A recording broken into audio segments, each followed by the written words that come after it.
First time we'll see him in the black and gold today. He'll play shortstop. And Josh Bell also activated today, so good to see him back at first base too. Yeah, that is good to see. Usually when you hear about the oblique, it takes a little longer than just 10 days or even a couple of weeks. And so couldn't come at a worse time for Josh. He was swinging the bat extremely well. As you see what he's done in the month of July, 329. He's hit the ball for extra bases, the 8 RBIs. And so we'll see how he feels today coming in after the long layoff. I know he's been working hard. He's been swinging, and hopefully he'll have that timing that he had right before he went on the DL. And Bell in the lineup today as well. And Chris Archer looking to get back on target here in his second start with the Pirates here in Denver. The Pirates and the Rockies coming up next here on AT Sportsnet.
Better back down, you're in my domain. Got the whole crowd screaming out our name. It's a blowout, it's a hurricane, it's over. We're gonna stand on top with our hands in the sky. He struck him out! Swing and a miss, he struck him out! That was gold! We celebrate with the city tonight. Hear the hometown cheer, it's the ultimate high. For the glory, we do it for the glory.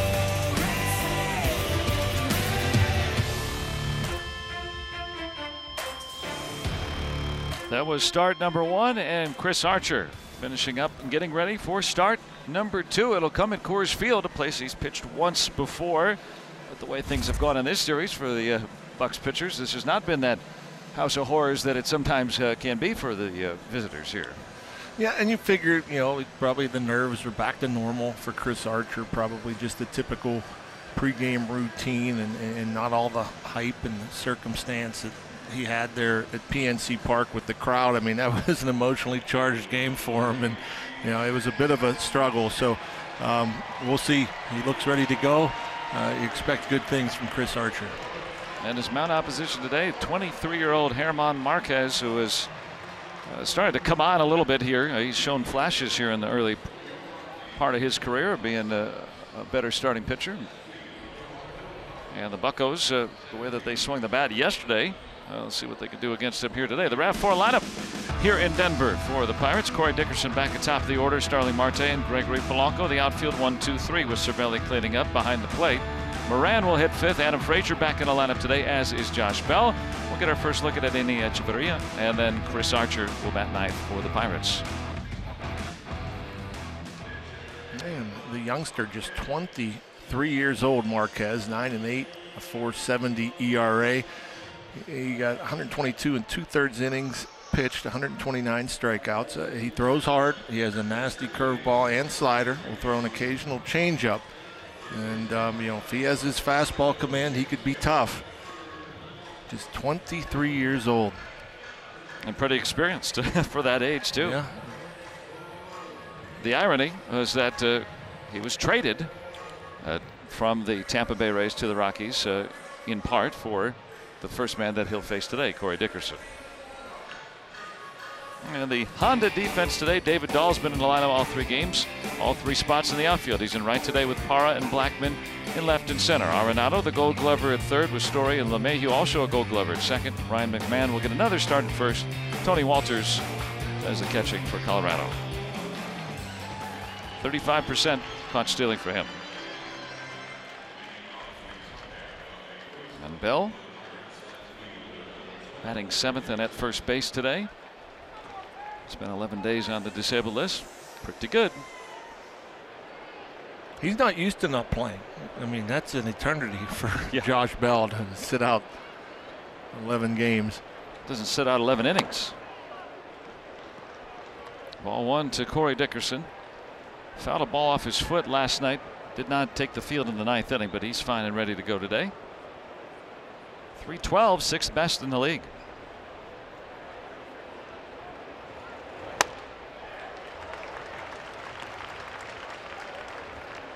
Hard fastball at 94, a bit up. You can get it up there. You can touch 97, 98.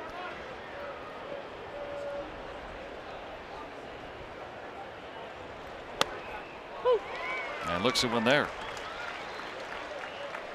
Well, you talk about a guy coming off the disabled list with Bell. Well, Dickerson, just a few days off the DL for him. Both those guys were red hot going into those injuries. And at least in Dickerson's case, still trying to find his timing, I think, huh? A recognition, you were saying the other day? Anytime as a batter and you're facing major league pitching, it could just be a few days to get that timing back is very difficult when you're missing, 2 weeks. Yeah, it's going to take a little bit. I mean, especially with the big arms out there, the velocities, and you want to try to gear up for that. And then that's why you'll see the off-balance swings on breaking pitches, because you're trying to get timed up with the fastball. Marte ahead, ball 1, homered yesterday.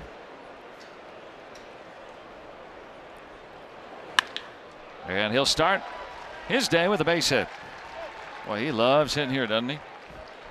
Yes, he does it. That was pretty impressive right there. That fastball was up a little bit, and Marte with a good top hand getting on top of that fastball. I mean, that 94 turned it around like it was 74. Marte, a 463 career hitter at Coors. That's before that base hit. He's going to tell the pilot to put on the brakes.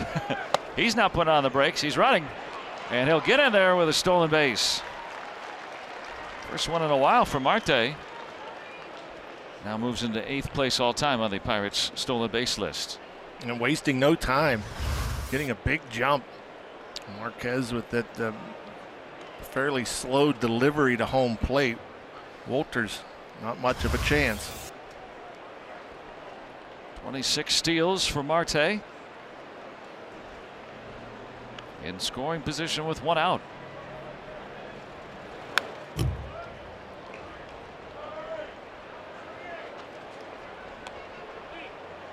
Polanco having a bit of a slow time here in August. Still with the 19 homers. Pirates have seen a lot of lefties, so they're going to see a couple of more in San Francisco. So maybe some of the reason why Polanco hasn't been as scintillating as he was throughout June and July. And we talked about it a little bit last night. I think Gregory, despite some struggles, it's not like he's looked real bad. I don't think at the plate. He has faced some tough pitching and some pretty good lefties as well, and but he's still been pretty patient. He's been taking his walks. That one slammed to center. Blackman back, still back, and it's off that wall. Marte had to hold up to see, and he'll end up scoring on the play. A ripping double for Polanco, and the Pirates start off on top again tonight. I don't know how that stayed in the park with Polanco. It looked like a hanging breaking ball. And something off speed, perhaps just a spinning curveball or a hanging changeup, and boy, put a good swing on it. And how close? Just a couple of feet below that yellow line.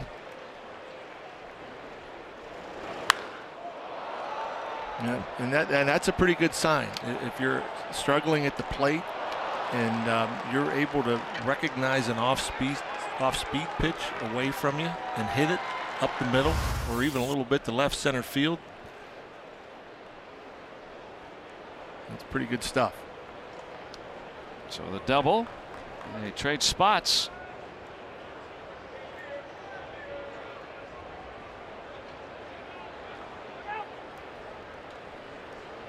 Polanco had that ball 411 feet projected on StatCast. 25 doubles.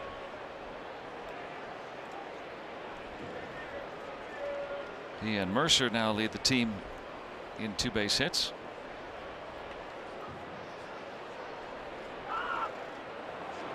And he'll be able to move up.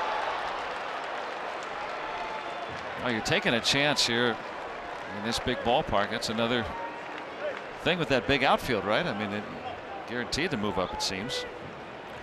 And as far as the second baseman, LeMahieu right there, Polanco, his lead is not all that big. He's not walking off. It's just a play that, okay, I understand trying to keep him close so he doesn't try to steal third, but I don't know if that warrants a pickoff attempt. So the infield has to come in for Colorado now, or at least they elect to here early. I'll bring them in here in the first inning with a run already across. Cervelli hitting .364 with runners in scoring position. One of the best.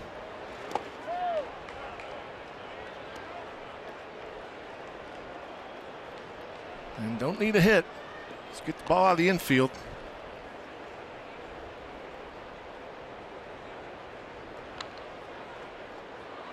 He's brought him in half the time when there are fewer than 2 outs.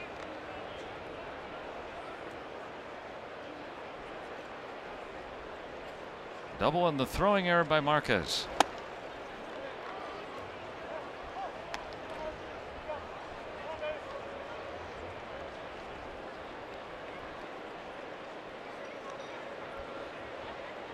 Pretty impressive. I keep thinking about what Kyle Freeland was able to do against the Pirates on Monday night. When you think of how hard it is to pitch in this ballpark. And this guy Marquez obviously has fantastic stuff, a big arm, velocity. There's a good slider there. Opponent's average against him here at Coors Field is 107 points higher than it is on the road. 206 batting average against on the road, 313 here at Coors Field. And there again, good breaking ball gets Cervelli. How about Jamison Tyone going the distance yesterday? Went all 9 innings, 107 pitches. Scattered 10 hits. Got a couple of double play balls. That was outstanding stuff. And just that 1 inning, they were able to put together a few hits in a row, leading to those 2 runs, or who knows, could have been a shutout. And Moran drives in the run. Singling through the right side. Polanco is in. The Pirates pick up a pair here in the first. And I'm not sure if Marquez was just trying to throw a little get-me-over breaking ball or if he was trying to get a chase from Moran. But this curveball right down the middle. And Colin Moran ready to hit it. 2-out RBIs are always huge. Well, when the Pirates have been at their best this season, speaking at least offensively, that's what they've been doing. And Frazier's not satisfied. He gets a base hit too. Moran will stay put at second. Now Frazier can roll out of bed and get a base hit, can he? Yes, he can. It just reminds you of the Adam Frazier that the Pirates saw when he first got to the big leagues. Just a hitting machine. And obviously wasn't quite right at the beginning of the season. Went down to Indy, figured things out, and came back and has done nothing but hit. Now the Pirates 4 hits here in the first inning. Chris Archer may bat before he pitches. Still a ways to go for him. He's still in the hole. Moran and Frazier aboard for Josh Bell, his first at bat since July 27th when he left with an oblique strain in a game against the Mets. Activated today.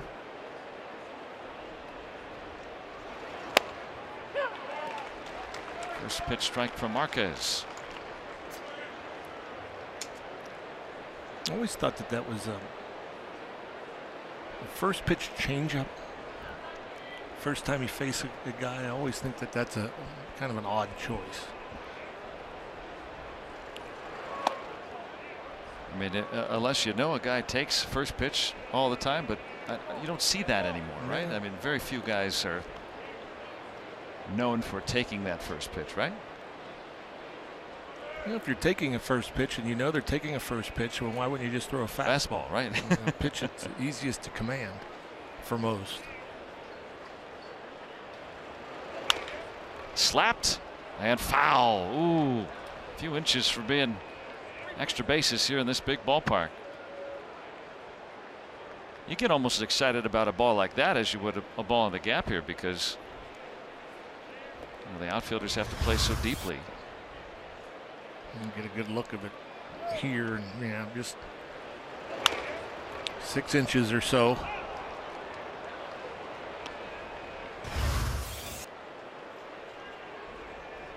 Two on, 2 out, 2 in. And the 1-2.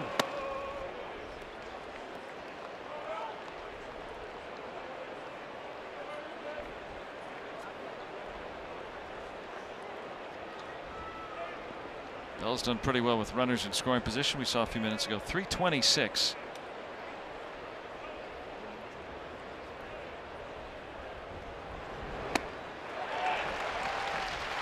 Oh, Marquez strikes out 3 in the inning, but the Pirates score twice. Moran drives in a run, and Chris Archer taking the mound for the Buccos.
Colin Moran with a 2-out run scoring single.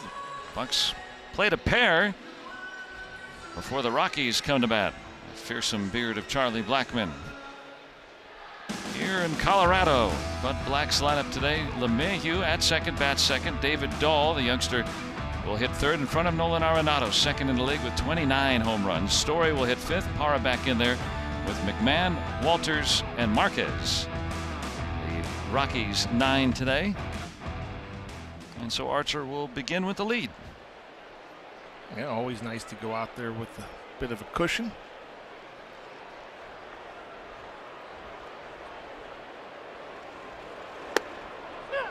Charlie Blackmon, a pair of hits yesterday, and Archer. 4.40 ERA for Chris Archer. This is his 19th start. More strikeouts than innings pitched.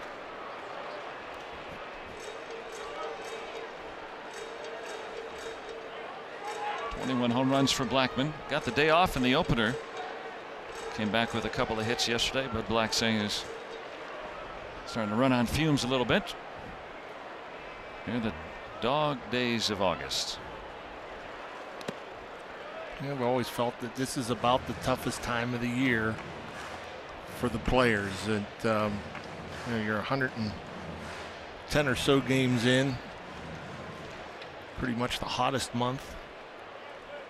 Things get a little monotonous. Kind of hard to get through BP. Although no BP today. Not much BP on day games. But yeah, let's rely on adrenaline. And the Rockies very much in the thick of things. Saw the wild card picture. They're in the division race. In third place, but 2.5 out. With one of the teams ahead of them, the Dodgers, coming in next. So Bud Black has tried to shuffle in some of his bench players. He said that on Monday, that he wanted to try to get some of those guys in there. And of course, the longtime manager in San Diego.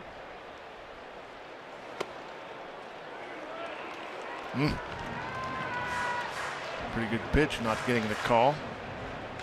Corey Blazer's working the plate today.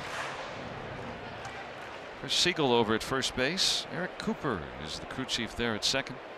Stu Sherwater umpires third this afternoon. And he struck him out.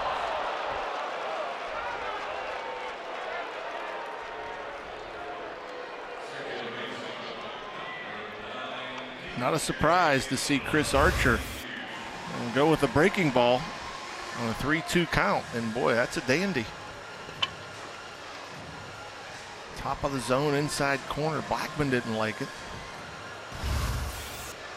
Archer did. Blazer on the call. That was not a blazer. That was a slider.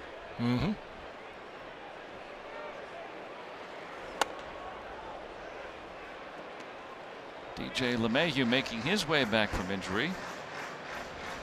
Third time on the DL, was activated on Thursday.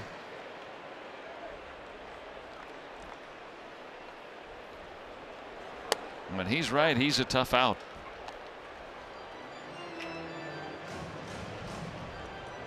Pesky hitter, I think, probably would be a good word, right? Singles and doubles. He's a tough out. A 300 hitter.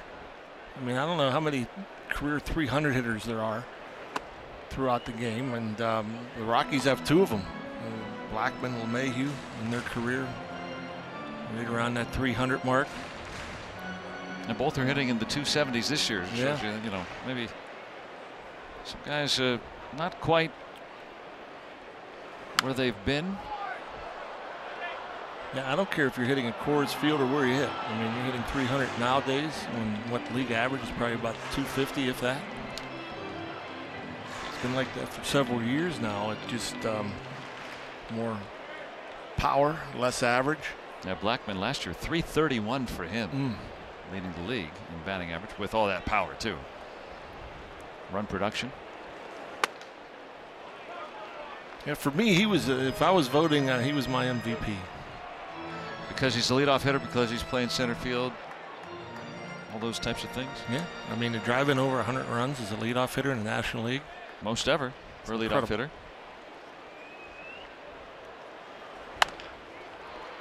On to Echeverria. First chance as a Pirate. And 2 down. Joined the club yesterday. He'll make his first action today. Along with Frazier's double play partner Miranda Bell on the corners. Dickerson, Marte, and Polanco, the Pirates outfield. And Francisco Cervelli will do the catching today. And Echeverria, one of the 3 finalists for the Gold Glove in 14 and 15. He's played with Toronto, the Marlins, and most recently the Rays.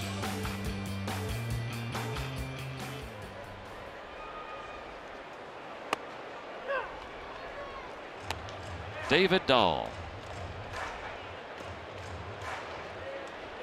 He's played left, center, and right, starting all 3 games of the series. Archer gets the tag and ends the inning. Beautiful. So the Pirates, through an inning, have the advantage.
You by Control GX, the first shampoo that gradually reduces gray, and by the law firm of Bordas & Bordas. Bordas & Bordas, fighting for justice.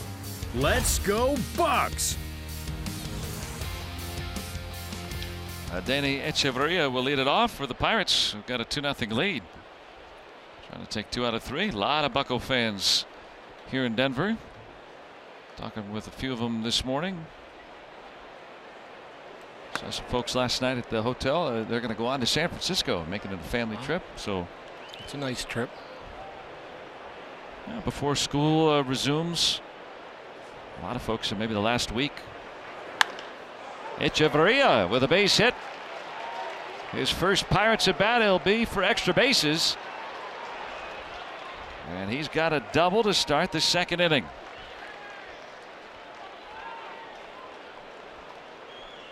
Yeah, couldn't get off to a better start. I guess unless you hit a homer. And it gets pitch up out over the plate. Stays inside it.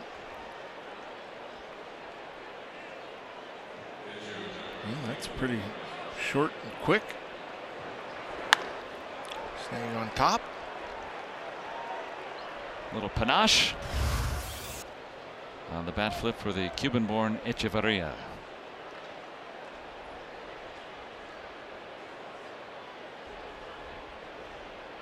Archer will try to advance him.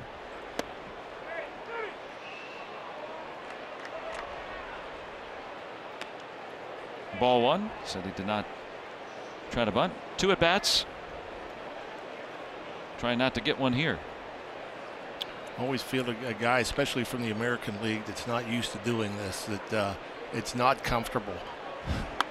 Not comfortable to go out there and smart base running by Echeverria. Yeah. staying right there, knowing that that ball at first base, the first baseman, McMahon, charging. And even though it's not a force play, I mean, that's not a tough play, especially it's bunted firm enough, gets to it quickly. He's ready to fire it towards third. And so, you know, that's why we talk about it all the time. You know, you bunt it to third, there's nothing they can do. And more and more you see in baseball, they don't directionally bunt. Even pitchers aren't even told to bunt it to third. They're just told to get it down, deaden the ball in front of the plate. Well, Dickerson will pick him up with the base hit. And Parra with that rocket arm in left, the two-time Gold Glover. They're not going to test him. But I was saying that's an uncomfortable bunt attempt, I think, for a guy that comes from the American League and makes sense. Have to face the pitcher. You know, you're squaring up, and that's just a vulnerable position. And you know, I know in the back of most of their minds, they're thinking, you know, I hope he doesn't throw it inside. Last time he did that with regularity was probably in '09 with the Tennessee Smokies. Double-A team with the Cubs when he was in their minor league system. Dickerson with that first pitch base hit off the fastball. Good to see him line one. Marte after 0 for 4 beginning the series. Singled his first time. 350 with runners in scoring position. And I don't know if this means anything to you. He's slugging .600 with runners in scoring position. So it's a lot of doubles, some home runs we've seen this year too, but that's impressive. And we'll see if he gets any fastballs to hit here.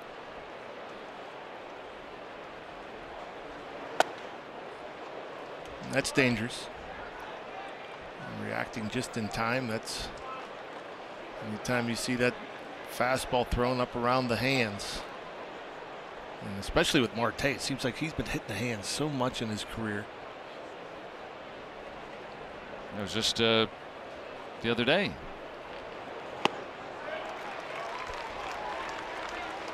Pulls off the slider. We did not see it for, you know, that hot stretch that Marte was on for about a month or so. Or almost never saw him do that. I mean, which is hard to do. And maybe a little bit more recently, right?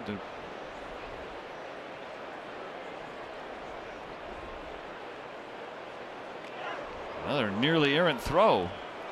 Marquez has already thrown one away today. McMahon, who's been a jack of all trades in the infield, not a really native first baseman, but has seen a lot of work over there in the last couple of years. I'll track that ball a little bit better, and you know, it's tough to do to go up there with the mentality in this situation. Now Marte got a fastball up in the zone, he turned it around, was right on time with it. So this at bat, especially with the runner in scoring position, you don't expect to see Marquez give him a fastball for a strike, but you can't go up there looking off speed against a guy that can get it up in the upper 90s. Dickerson runs, and he is safe, moving into scoring position with his 7th stolen base. Yeah, no doubt that the Pirates know that Marquez is slow enough to home plate to where you can get an extra 90 feet against him. So already a couple of stolen bases for Pirate base runners. Yeah, when Marte steals, okay. When Dickerson steals, you know, he's going to do it playing the percentages. Mm-hmm. And now a base hit could double the Pirates' lead. And there you go. You know, he just showed the fastball in, and all sliders after that. He wasn't going to give Marte a fastball to hit in that at bat, especially after what he did his first time up. And yeah, not picking it up, still has the fastball in the back of his mind. And Marquez, especially with first base unoccupied, wasn't going to give him anything to hit. And now I'm actually shocked right now that Polanco's not standing on first base. You know, that's the first thing I thought of when Dickerson stole second. Well, you got 2 strikes on Marte. He's going to try to finish him with sliders, and then they got Polanco coming up, who they're not going to pitch to. But he's still in the batter's box for now. But Black says you can take him. Now, might they have that same kind of approach where they don't? I can't see him throwing Polanco a strike. First pitch changeup right there. And so, you know, as a hitter, I mean, Gregory, he had to have it in the back of his mind. Am I going to get anything to hit?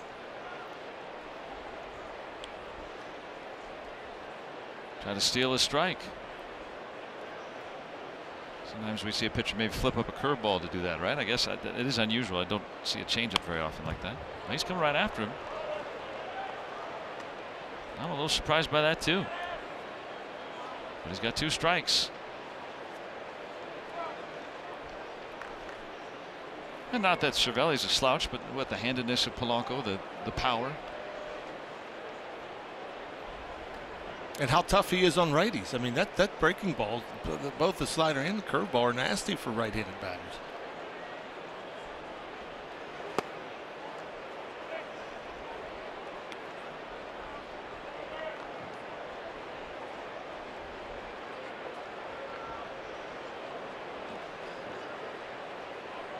Two in scoring position with 2 outs.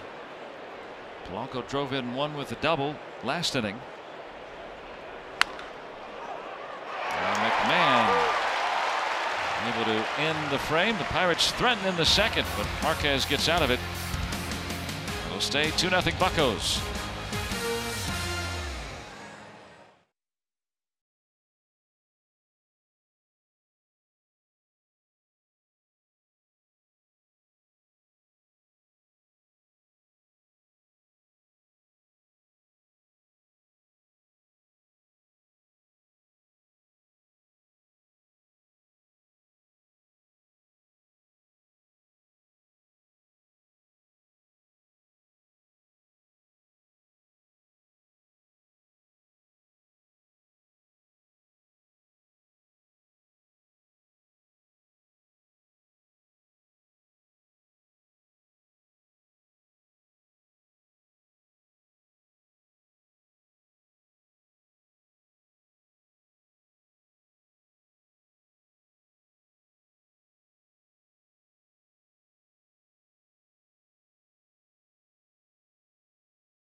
This weekend, and you can catch the action right here on AT&T Sportsnet. Our coverage begins Friday at 5:30 when Bay County, Michigan takes on the Dominican Republic, and then the host team from Washpaw takes on the Bronx, New York. Saturday at noon.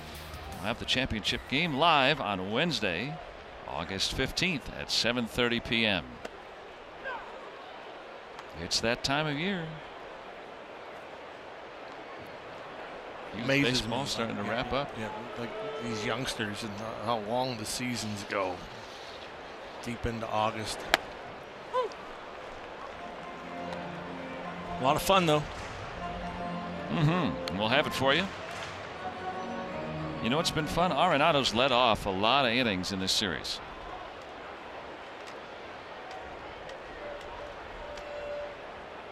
And that's a good thing.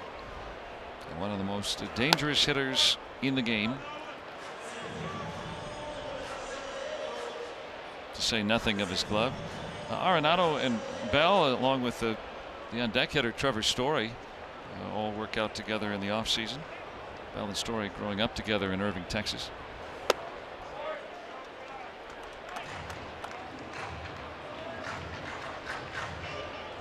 Played on a lot of you talk about, playing deep into the summer. Story and Bell are playing on a lot of those travel circuit teams, those showcase teams throughout the summers. They go all over the place.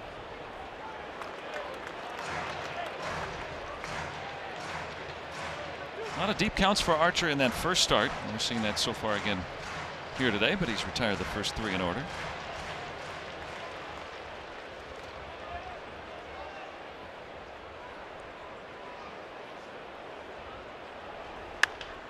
Got underneath it. Dickerson's patrolled that left field a lot here in Denver. You brought up a good point when we were talking the other day about, the ball hangs up here longer. Yeah. You have more time to get underneath it on a ball like that, huh? It stays in the air forever.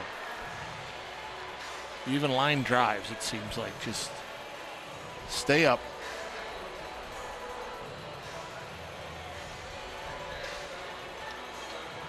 This is a gorgeous ballpark. Beautiful day today, too. It's going to probably warm up into the 80s, but right now, very comfortable. 74, it says on the scoreboard.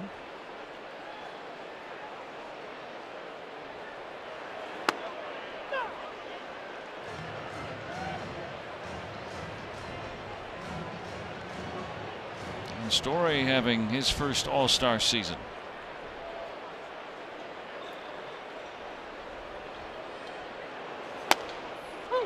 Does strike out a good bit.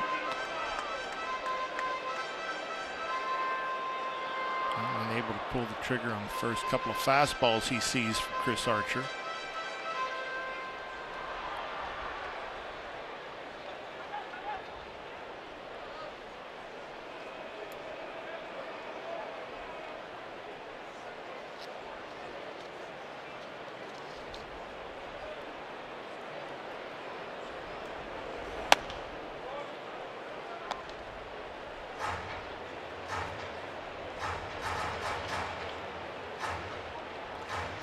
Three straight fastballs, you'd almost have to think slider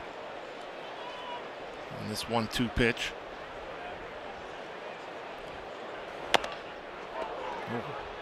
Just able to get a piece of it, and the ball came up, took his helmet off.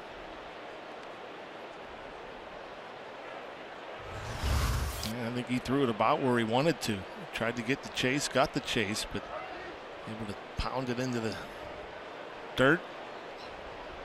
Here's the lid lifter on the Allegheny Health Network Supermo.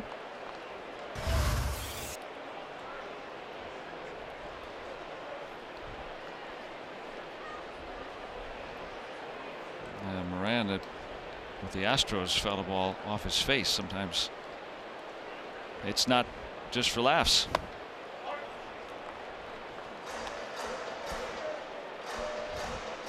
Missed some significant time right when he was looking like he was going to break through to the major leagues last year. I would think just about any time you foul a ball off your face that you're going to miss some significant time. I mean, that just sounds awful. 2 months, yeah. Picked him apart. Story caught looking for the second out. So another strikeout for Archer. 2 today. Taking a look at our Barrel Automotive league leaders and since 2014, so the last 5 seasons of baseball, who owns the most strikeouts in baseball? Scherzer, Sale, Kluber, Archer, Kershaw. That is some pretty good company right there. That is very good company, no doubt about that. That's impressive stuff. That tells you a little bit why the Pirates were so enthusiastic about getting Archer.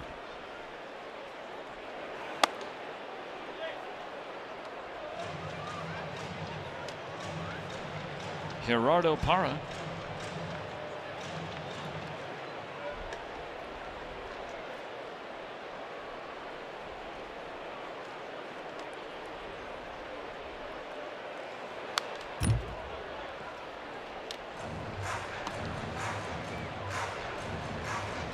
I would think as a hitter, we saw a lot of strikeouts looking in Archer's last start. We've seen 2 more here today. I'm trying to get a read on maybe his sequencing. It's hard to figure out what he's trying to do up there, and I wonder what it's like in the box. Yeah, he'll throw it at any count. Change up there. He'll throw it behind the count. Throw it ahead in the count. You mean the slider, right? The slider, yeah. Ray Searage trying to get a feel for him too. All right. Going upstairs with the fastball. Does he get a swing? Right to Bell. And out of the inning, 6 up, 6 down against Chris Archer. 2-0 advantage through 2 here at Coors.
Local artists and tracks on Friday Night Rocks during every Friday Pirates game.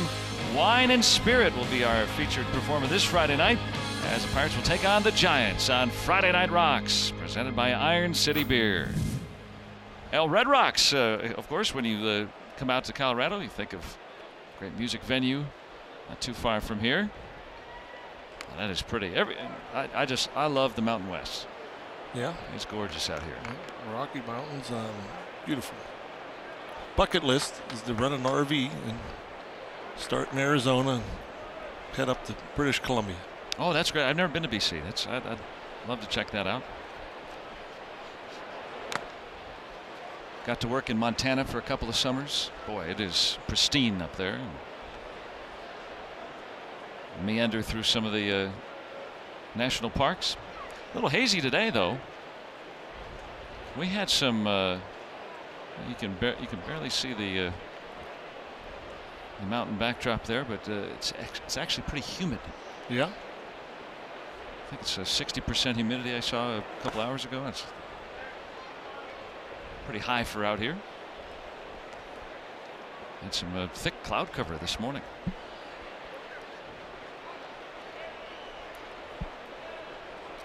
Cervelli will lead it off against Marquez in the 3rd. He's been in trouble. The Pirates have collected 6 hits off him in the first 2 innings.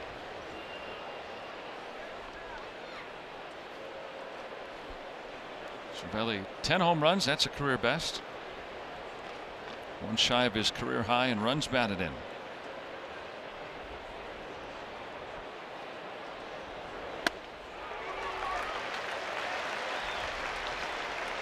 Marquez with 5 strikeouts, including Cervelli twice. Yeah, we showed them they're shaking off so many different signs, and I think I wonder as a catcher with Francisco Cervelli in the batter's box, and you see a pitcher shake 4 or 5 times, you're thinking that, okay, we went through the whole sequence, and now maybe, as he's shaking, you're thinking, oh, he's going back to the fastball. He's going back to the fastball. And so then you guess fastball, and then, you know, he fools you and has you way out in front.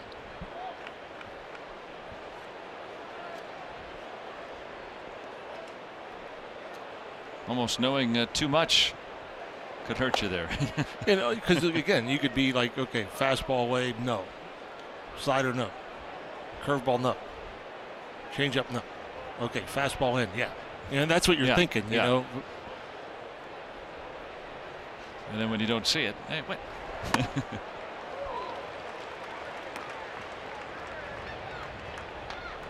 Moran with a 2-out single, drove in a run back in the first.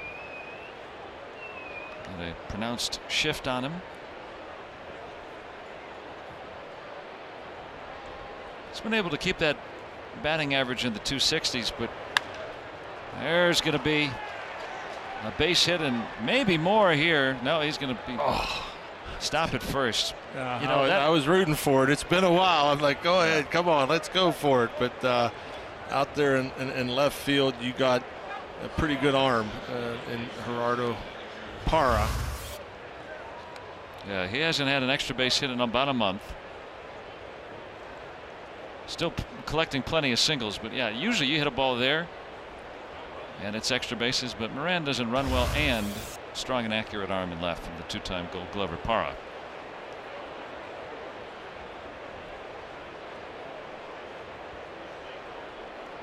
Adam Frazier, first pitch swinging, base hit back in the first.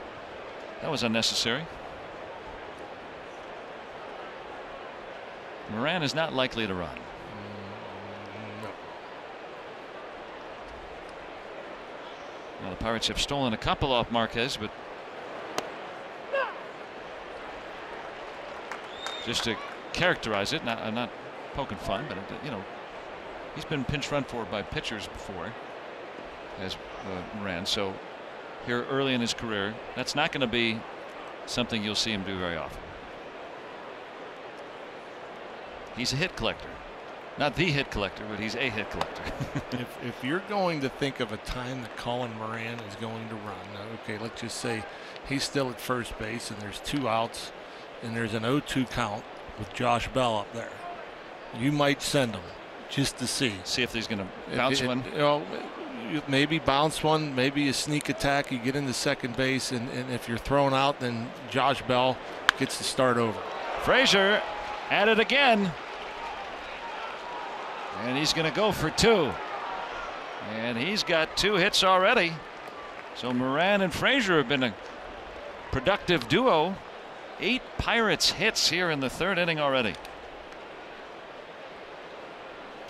Boy, that's impressive stuff. Once again, Adam Frazier just short and quick to the ball. We saw it the other day against the hard-throwing Hicks from St. Louis, and now Marquez tries to go in there.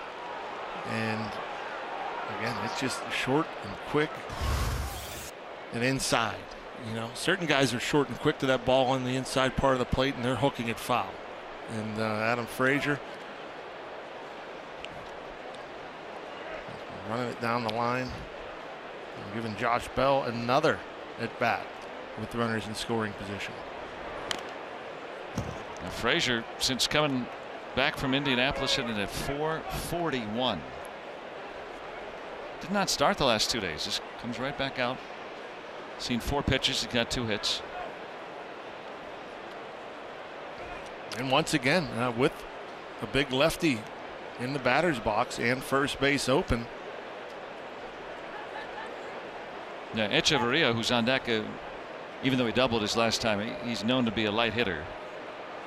Bud Black having confidence in his starting pitcher.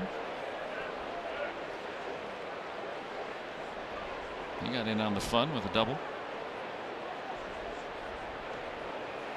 Frazier runs decently at second too, so you scoot one through that shift that they've got on.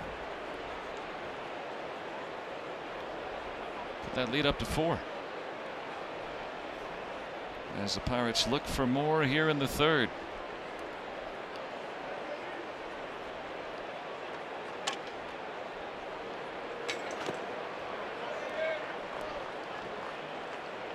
And wouldn't be surprised if he stays there.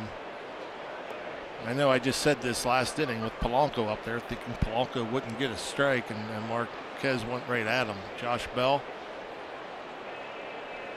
And we'll see if he sees something in the zone.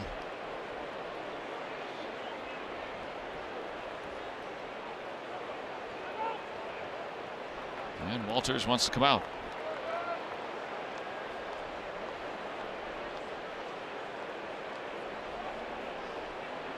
Already 52 pitches for Marquez, 7 outs.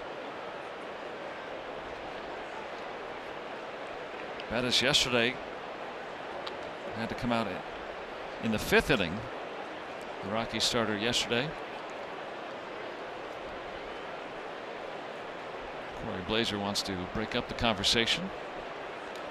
It's funny, you know, it was like Walters went up there and, you know, he blocked the view like everybody does now from the camera as we're watching, and, you know, so we couldn't see his lips. But the funny thing was, I looked down at Josh Bell. Josh Bell's watching Walters, and he could see his lips. I don't know if you can read lips from 60 feet 6 inches away, but there's the shift. StatCast AI powered by AWS. That will still get a run home. Moran is in. Frazier moves up. RBI for Bell. 3-0 Pirates. Take it.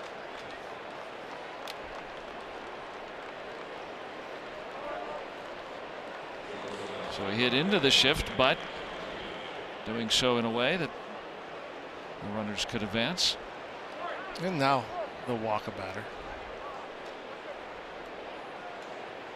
So 50 RBIs now for Bell. And Echeverria will be bypassed with Archer coming to bat with 2 outs.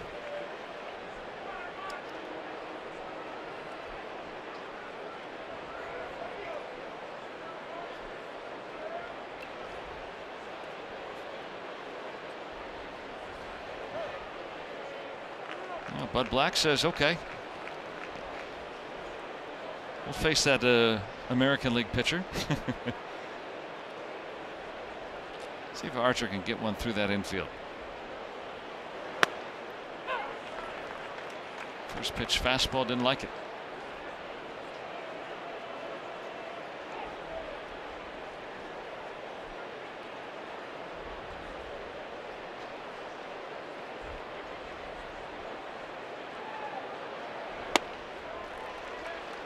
He's up in the box a bit too, which, you know, if you're bunting is a good idea maybe, but.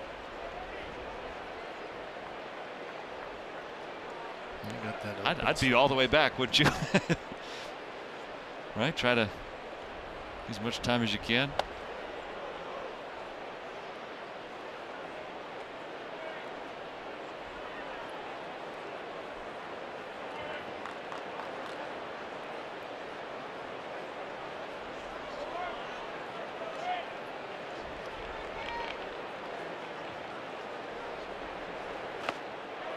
And that strategy works. Marquez strikes him out. Pirates pick up a run. Here in the 3rd. Pirates leading at Coors 3-0.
Double and a walk so far. I'm Robbie and Smikowski as the Buccos have the lead. Well, Danny Echeverria with the Miami Marlins made some spectacular plays against the Pirates in recent years.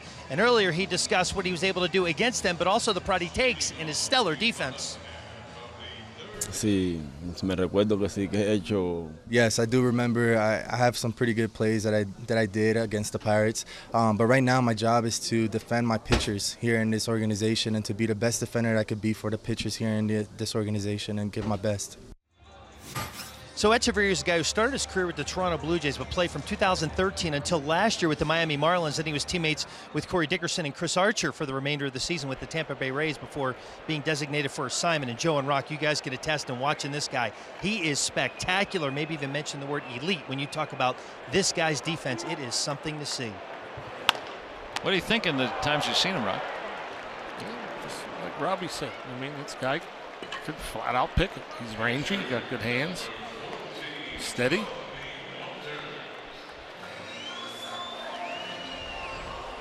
Not a bad play by Archer. Yeah, he doesn't trust Echeverria yet. He was right behind him. But yeah, that's a pretty good reaction from Archer.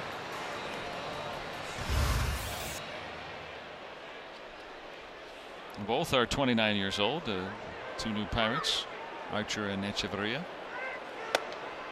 Clint Hurdle has said that Echeverria, who has played shortstop exclusively since that rookie year with the Blue Jays, plays some second. I would imagine he might even factor in a third once in a while if necessary. As at least the plan right now is to have Mercer still be the starter and Echeverria come in every now and then. Mercer's a free agent at year's end, and so is Echeverria. So, you know, both guys looked at to try to get the Pirates as many wins as they can this season. We'll see what happens after that.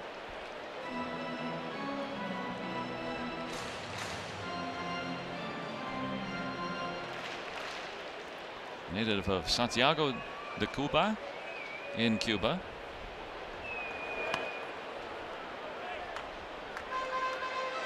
There's Jordy Mercer. Going to start off. He had a whale of a day at the plate yesterday. A bomb. A long home run. 440 plus. Up to first. So the first one goes 1-3. That one goes 3-1. Happy hour coming up at the Crow's Nest, presented by Miller Lite. Every Friday home game from 5:30 to 7. You get half-price cans of Miller Lite, Line and Kugel's Summer Shandy or Blue Moon until game time, and the Miller Lite crew out. And there's giveaways, there's cornhole games, there's a whole lot of fun at the Miller Lite happy hour at the Crow's Nest. Pre-games on Fridays. Now this is in the last few years they've had this outdoor gathering area. They took out some of the seats in the farthest reaches of the ballpark here. Nice open air area, which is always populated up there, especially on a nice sunny day like today. Marquez can hit.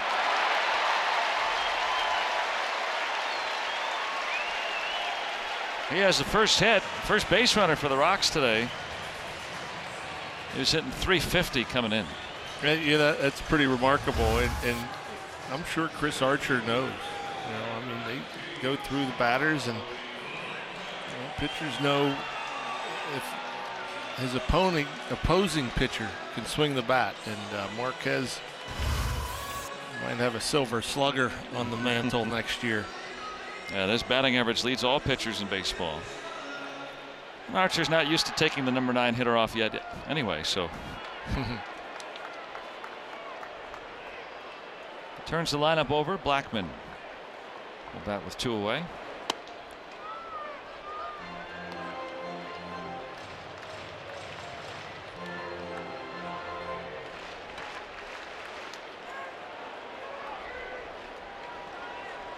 Not officially a shift, but bunched up on the right side for him.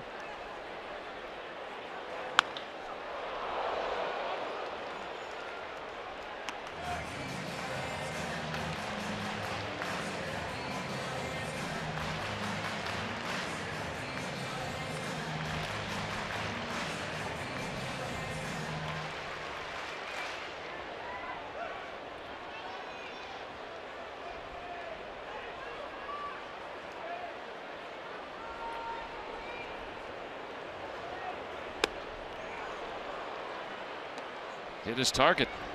Yeah, you know, watching Archer and the difference from so far in this game than his debut with the Pirates. I mean, you know, it looked like maybe overthrowing a bit, and he even said he was a little hyped up. But he's just throwing darts so far in this one. I mean, they set up right there. You know, he can throw a slider wherever he wants. He can. Looks like the changeup's been pretty well located when he's used it today. That's something that he's really tried to be convicted and have that confidence in throwing. He was getting hit hard by lefties earlier this year with Tampa Bay, and then maybe the last 10 starts or so has really reined that in. Yeah, he's been changing speeds with his fastball. He wanted to get that called strike 3 of that last pitch. You know, he ran it up to 96. We've seen his fastball at 93, and he put a little extra on it and just was a little bit up and then went back to the breaking ball.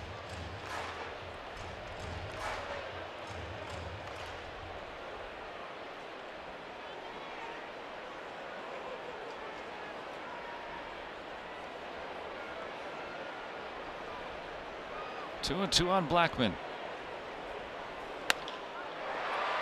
Out to Marte, and that's that. Colorado turned aside. Chris Archer, 3 scoreless here in Denver.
Wheel drive RAV 4th inning.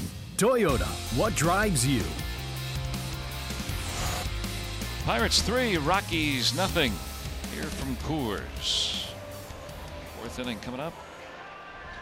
Enhance your next game day experience with the MLB Ballpark app. You can access and manage your tickets, enjoy check-in offers. There's exclusive content and much more. Download the MLB Ballpark app today. One of my favorite features is you can find what to eat in all the ballparks we travel to. Find out where you can get something you want to find. Try some of the great food all around back at PNC Park, of course.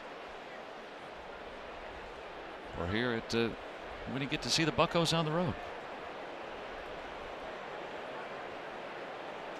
Always got to know where the food is. You and I, we like that. We like that stuff.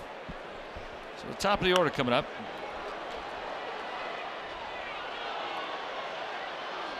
Sharing is caring. That's a nice hat. Mm-hmm. I wonder if the Rockies have like a mountain range hat or something like that, you know. We got a cool hat we could wear, right? But what do Rockies fans wear for, you know, something that I guess that would be, you know, what they'd have to wear, right? It's just, yeah, like that mountain range at the top of their scoreboard there, right? Could maybe make a triangular hat out of that. Well, like a gnome hat. Yeah. Would look rocky, or could. Dickerson strikes out for the second time today. Yeah, like that, but just a whole hat of mountain.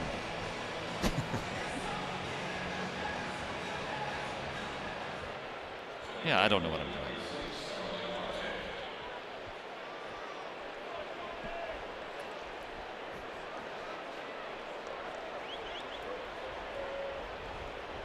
Fans?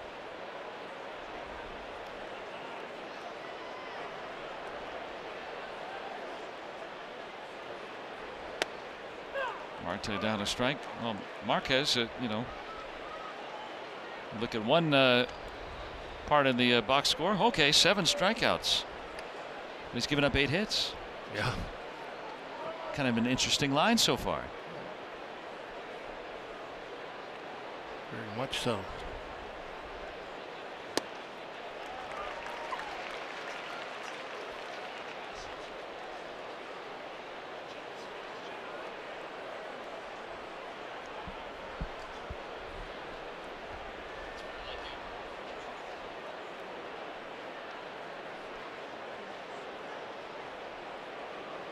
Not the slider, the curveball. That's 8 strikeouts for Marquez. Marte's been down on strikes twice. And that's kind of the price you pay when you hit the fastball hard, the first one you see. You don't get any more. Marquez has been able to get a lot of swings and misses on the breaking stuff today, which it seems like he's throwing more and more of as the game's moved on.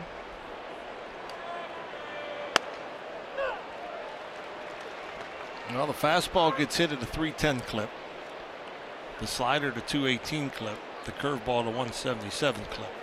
So obviously he's been hurt much more off the fastball. Well, we got 2 pitchers today that are throwing more breaking stuff than fastballs. Looking at the StatCast, it says between the curve and the slider, more of those than fastballs for Marquez so far today. And he'll throw another. He strikes out the side. Marquez with 9 Ks, but the Pirates have the lead.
Archer go a ways back back to 2009 when they played together in the Cubs organization for the low-A Peoria Chiefs.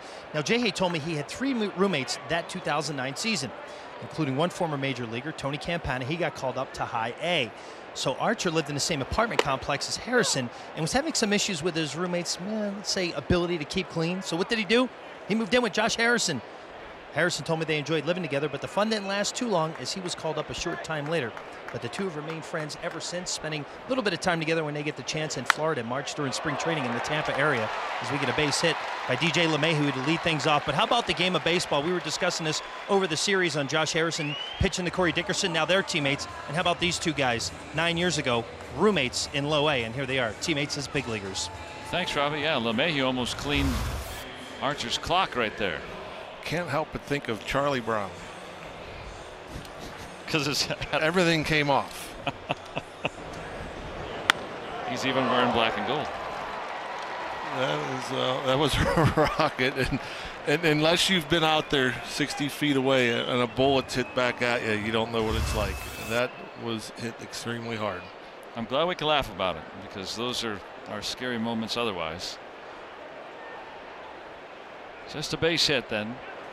Yeah, it's you go back to what Robbie was saying about minor league roommates, and I can only imagine that bond, even if it's just a month or 2 months spent together in the minor leagues, even if you don't talk for a long time. I mean, to have that kind of bond. I mean, I'm sure when you come across guys that you room with in the minors or minor league teammates, don't you still have an immediate bond with those guys just because of the early days of going through all that? Well, of course, when you're rooming with somebody, you become friends with them, and so it's comfortable when you move on to the major leagues and play with them. It's the interesting thing, and I've talked about this before with baseball players, and now probably a little bit different with all the social media, but you are like a family during the season, and you have people that you hang out with that back in the day you wouldn't talk to all winter long, but you picked up where you left off when you saw them again in spring training. I mean, and again, I think it's a little different today than it was. And we're a little more connected. But it definitely helps when you change organizations and you go to a new organization and there are people that you're familiar with. I mean, that obviously makes it much easier when you think of Echeverria coming over here. Well, he has Archer, he has Dickerson. Archer comes, he has Harrison, he has Dickerson. I'm sure there's some others. So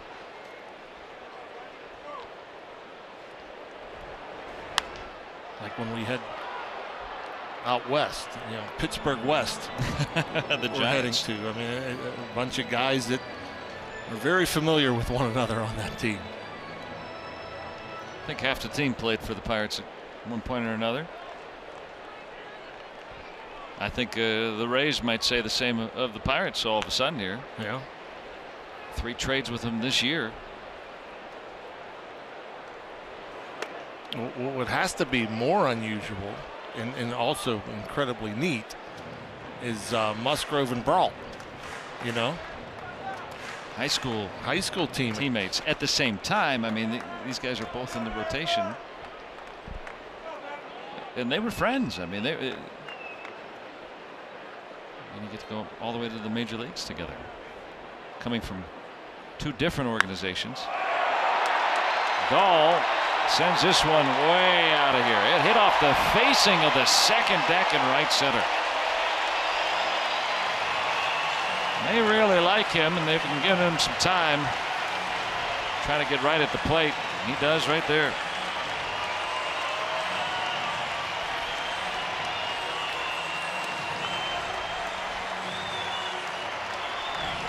When 438 projected on StatCast. I'm not sure what this pitch was. Is that the slider? Not sure, but looked like he wanted it away, and it ended up pulling it over the inner third of the plate, and there you see it hitting off that.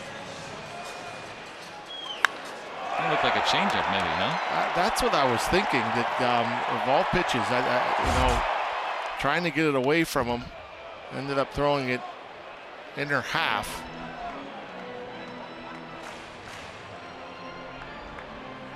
That's something that Archer's been working on to try to get that third pitch. I mean, he's always thrown it, but be able to make that another go-to pitch.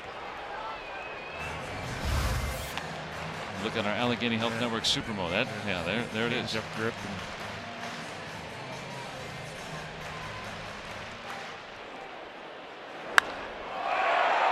And he knew right away.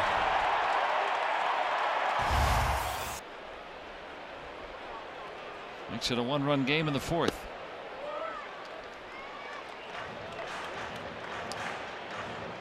Well, that's a big reason why he's been better against lefties is that changeup, but Dahl beats him on it.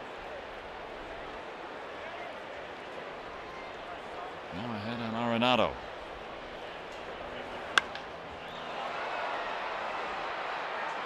A lazy fly ball. Blanco has out number 1. Let's take a look at the home run on StatCast. You know, everything's a marvel here. It hits the facing of that second deck, way over that 17-foot wall. And when they show that, 438, if there were no stands out there, it would have landed 438 feet away. They project that with the exit velocity and the launch angle off the bat. That's how StatCast projects the distance. It's down toward the corner. And Story in a bid for extra bases. He's got a 1-out double. Kind of like last night where the Rockies strung together some hits, and they're doing that here in this 4th inning. Yeah, and Story, I'm not even sure he knew where it was initially. Looked like a breaking ball. Not hit all that hard. In this ballpark, I mean, Jameson Taillon pretty much cruised, and obviously he had the big lead, an 8-run lead late in that game. But especially in the first 2/3 of the game, you could never take the gas off the pedal. It's a grind for these pitchers to constantly be able to locate and hit their spots and not make mistakes.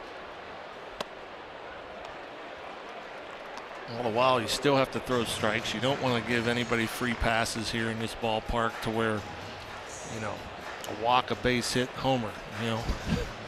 It's just a tough place to pitch, and that's what's so impressive about the work the Pirates have done in this series.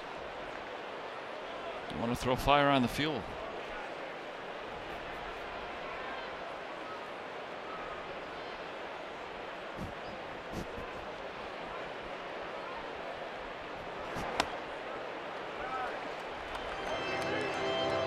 Crossed him up a little bit on I that. just got it as everybody's laughing in my ear. All right, Cervelli's going. Oh, that's missed their sign with the runner at second.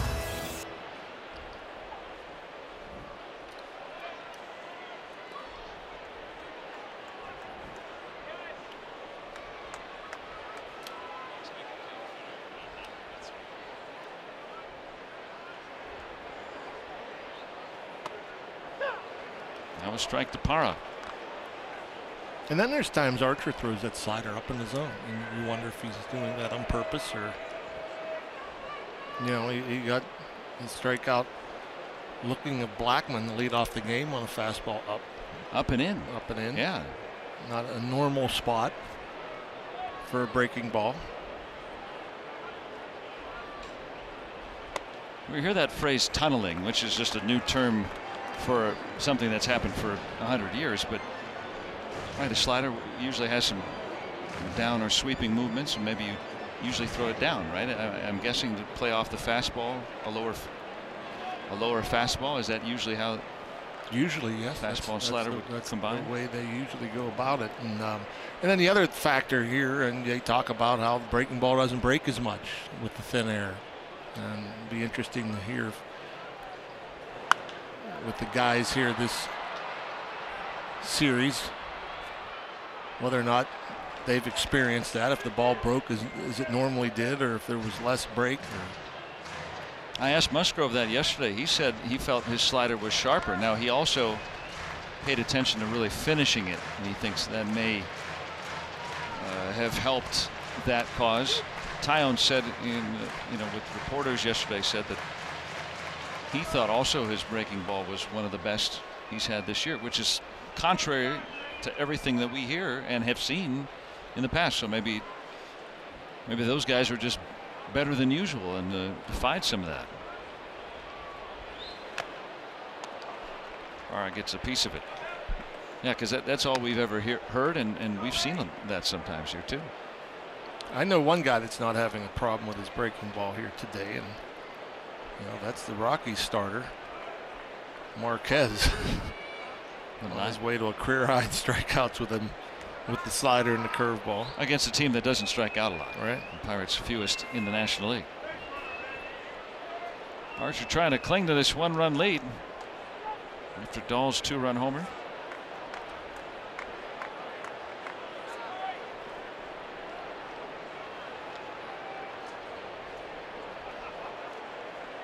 Three and 2 on Parra.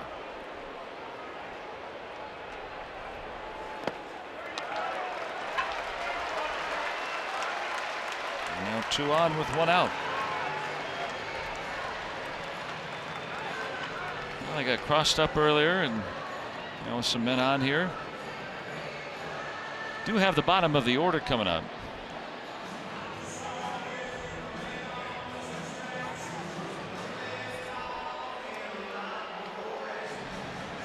You still can't, what I say, take the pedal off the gas. Yes.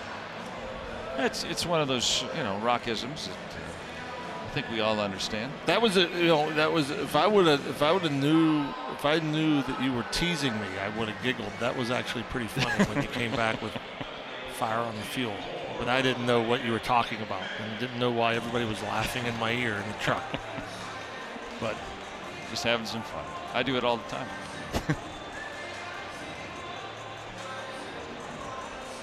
Oh wow, that's a whole party there. Wow. I think they must have won some sort of prize or something to be able to sit next to those guys for the whole game.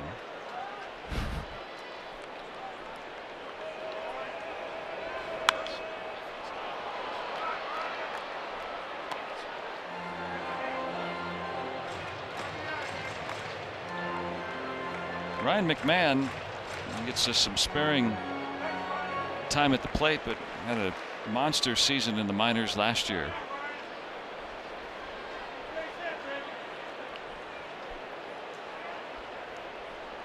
Huge double play ball. McMahon, decent speed. Headed sharply right at somebody. Get out of the inning.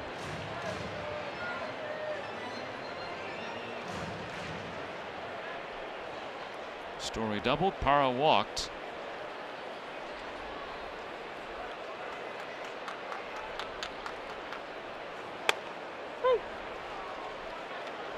Another high slide.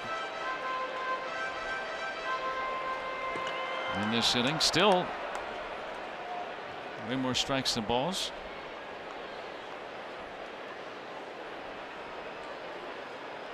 Now that high slider is interesting. You just don't see pitchers pitch that way, but obviously Archer's had success.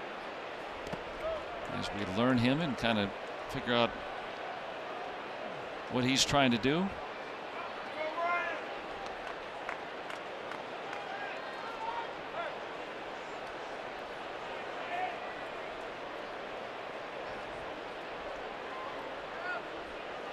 And typically, like a high breaking ball, they're not typically successful pitches because hitters recognize it doesn't break as much. If you're geared up for a fastball, and like say you're looking to hit a fastball up the middle, and then you see a hanging breaking ball, I mean it's right where you're looking, and that's where you get off a good swing, and that's where a lot of guys, and Clint Hurdle says it a lot, home runs a lot of times are thrown, not hit, because it's a mistake type pitch.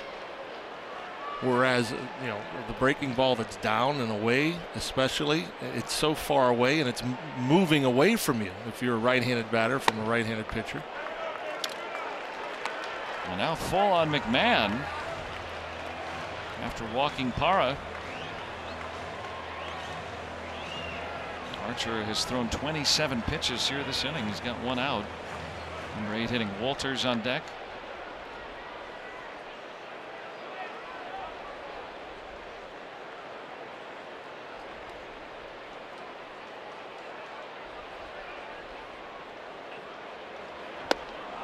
And he comes back to strike him out. So McMahon slides over to the dugout. That was a good one. I mean, a lot of downward movement on that slider. It looked like McMahon, maybe it was selling out on a fastball. And there you see, watch it disappear. I mean, that leaves his hand. It looks like it's about thigh high to McMahon, and it just kept disappearing down and out of the zone. And that's what you're talking about. You started off low, right? I mean, and take advantage of the action.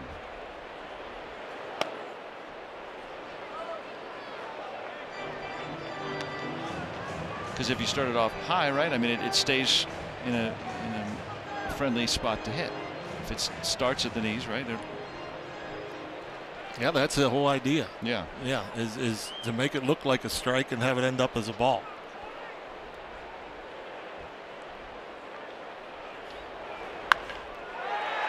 Bell nice play. Finds it. And Archer touches the bag for the out. So the Rockies pick up a pair, but that's it. And the Pirates, some nimble work around the bag. Bell is back and gets the Pirates out of the inning with the lead.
Brought to you by T-Mobile, and in the top of the 4th inning, German Marquez achieved what has recently been dubbed an immaculate inning. He throws 9 pitches. He gets 9 strikes, fanning the side, and a phenomenon that has been recently tracked. And just one of those things where you don't see that very often. The former Rocky and Pirate, Juan Nicasio, the last for the Pirates to do that. 9 strikes, 3 strikeouts. 9 strikeouts overall for Marquez, but the Pirates have collected 8 hits off him. Cervelli looking for his first one.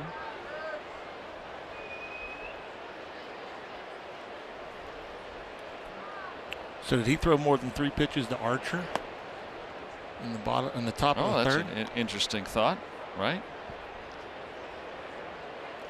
Take a gander, find out.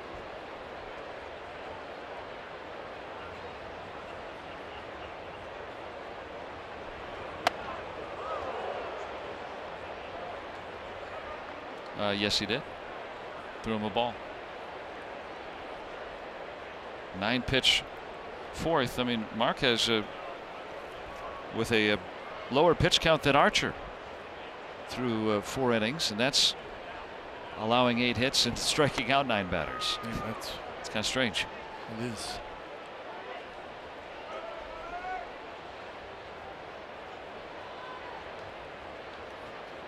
Hasn't that many 3-ball counts.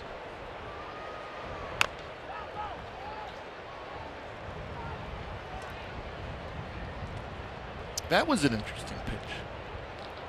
It was like he fell behind Cervelli 3-1. He has the big fastball, and then he just throws like a BP fastball. He takes a bunch off. He throws it at 91 on the outside corner, which again disrupts the timing.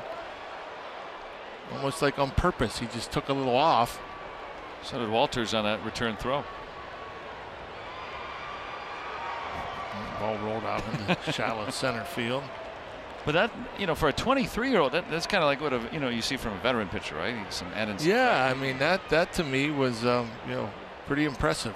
Just you're geared up for the high velocity, and then he just takes a little off and puts it in the perfect spot. Ooh. Didn't get a call there, and Cervelli will be granted a walk. Reprieve from his 3rd strikeout today. So he disassembles and takes his base. Well, that pitch definitely in the strike zone, but Cervelli pitch framing again. And Walters, again, as much as he missed location-wise, Walters was set up on the outer third of the plate and had to reach up and in, and that, as much as anything, cost him a 3rd strike. Moran's got a pair of hits today.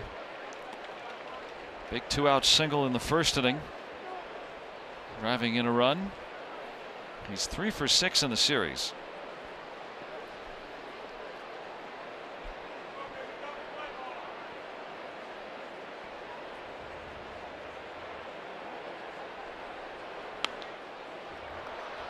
Pirates had a 10-0 lead at one point last night, and it was early enough where you didn't feel entirely sure. So a 1-run lead, obviously, you'd like to add on to that here at Coors Field. That doesn't mean that the Pirates can't hold them to just the 2 runs, but it's based on past history. Monday night, the ball died in the outfield quite a bit, but last night and today it's zinged again. Poked out to Dahl, almost to the track. Buy one, get one outfield box tickets available for you on Thursday games when you use your PNC Bank Pirates card. Go to pirates.com/Pirates card to find out more. There's just one more Thursday home game left this season. It'll be coming up against the Cubs later on this month. Outfield box tickets. Buy one, get one with your PNC Pirates card. Now we're starting to get to that point. The Pirates have, starting with this series, 31 of the final 50 games of the season are on the road. So if the Pirates are going to make their McKellar fan. Number 35. Wow, yeah. A couple of them. One of the new Pirates. But if the Pirates are going to make their way to the postseason, they're going to have to win on the road predominantly. They're going to have to beat a lot of teams also with winning records. And if they do those things, I mean, they're going to, have earned their way in. Oh, there's no guarantee that either. I mean, sure, that to get there, they have to beat the teams that are above them and the teams that are in front of them and the teams that are, in front of them on the road. But just to have a chance. I mean, there's still obviously a lot of teams ahead, and there's only a couple of spots. So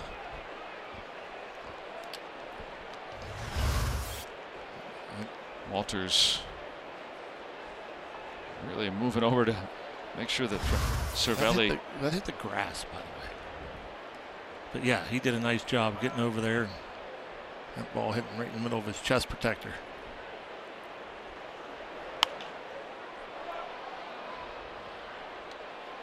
I'm surprised it showed up on our WB Mason strike zone. That'd be kind of funny if the little circle came out outside of the rectangle. Just to illustrate. Almost did.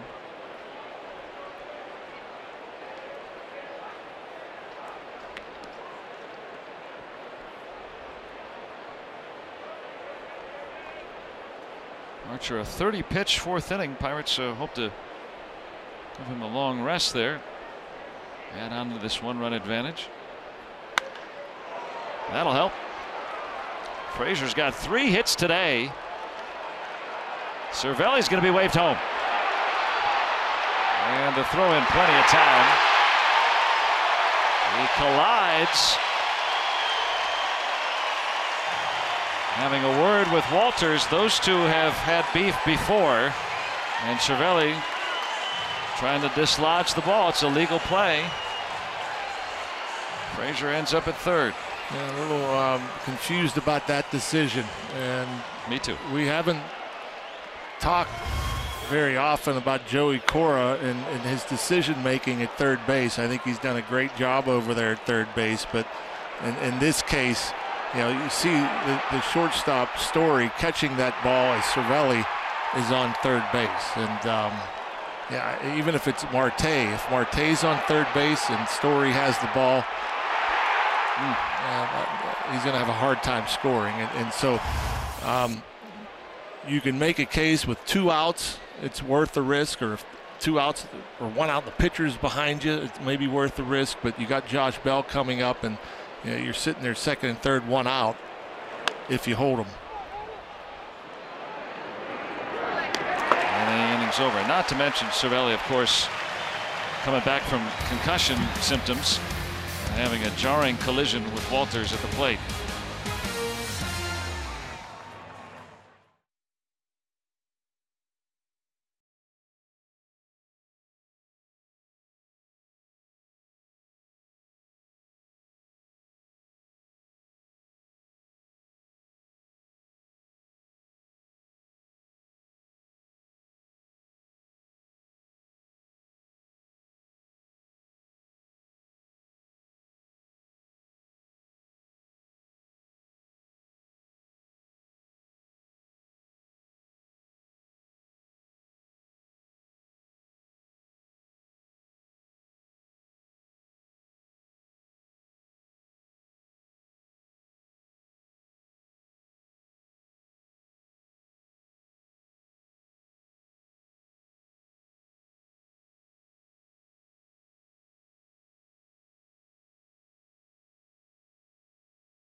And you know, Rock, you brought up all the baseball points of it, which are all completely valid, but also, you know, Cervelli, first of all, these two last year, Walters, the catcher, this is Marquez, but right here, Walters is doing the catching right here, and these two were jawing at one another. And Cervelli comes to Walters here today, and it's a legal play to try to jar the ball from the catcher if he's got the ball, and he's blocking the play, which took place. But you wonder if, you know, you think about some of that history. Okay, I got a chance to get this guy. Well, it wasn't like Cervelli tried to barrel through him either. Right. You know, it wasn't, you know, there was a minimal collision there. It wasn't, you know, we've seen far worse than that, and it would have been perfectly legal if Cervelli came in and tried to knock him into the dugout. Yes. Now watch Cervelli's head here too. Remember the concussion symptoms lately kind of hit his shoulder pad there, and this makes me uneasy to see that. And that might be why Cervelli pulled up too. You never know. Yeah. But Cervelli wasn't accelerating. He was decelerating as he was coming to the plate there. And I think it maybe catch to catcher there. Past history aside, I'm sure everybody's okay. The tenor of play at the plate has changed quite a bit this decade. He hangs up there for the first out. Marquez retired for the first time today. That ball was hit harder than the first one he hit. Well, guy can hit. It's not easy.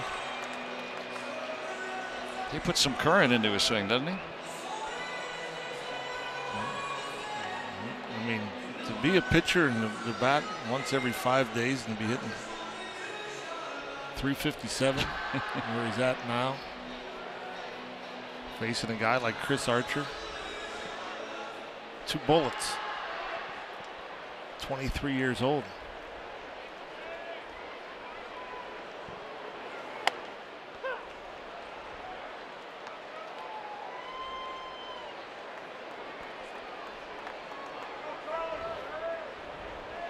Blackman's 0 for 2 today.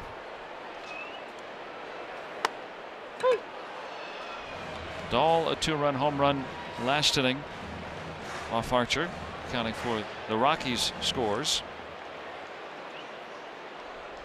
Polanco, Moran, and Bell driving in runs for the Pirates.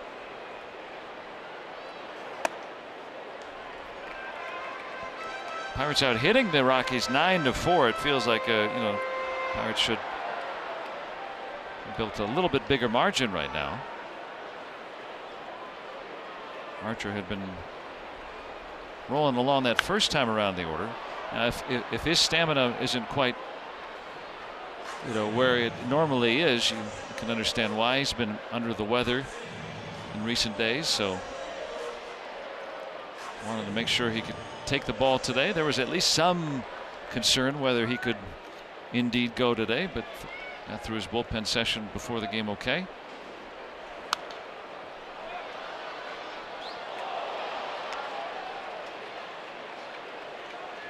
I mean, 84 pitches in, wanting to get through this 5th inning, hoping to keep the lead.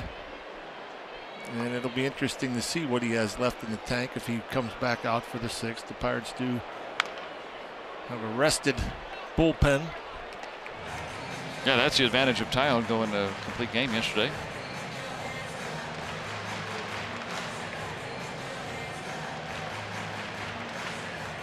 Archer's spots also due up second next inning. Yeah, Taillon, a 10-hitter yesterday. That to me was even more impressive than some of these 3 and 4 hitters. It's going to drop in.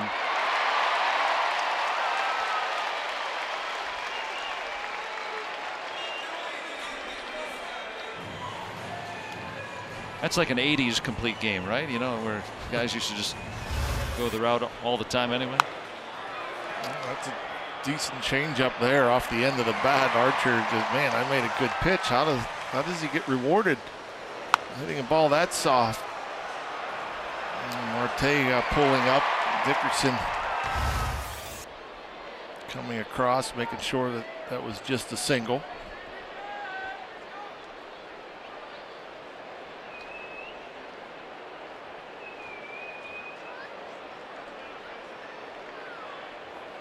Key point here, 1-run game.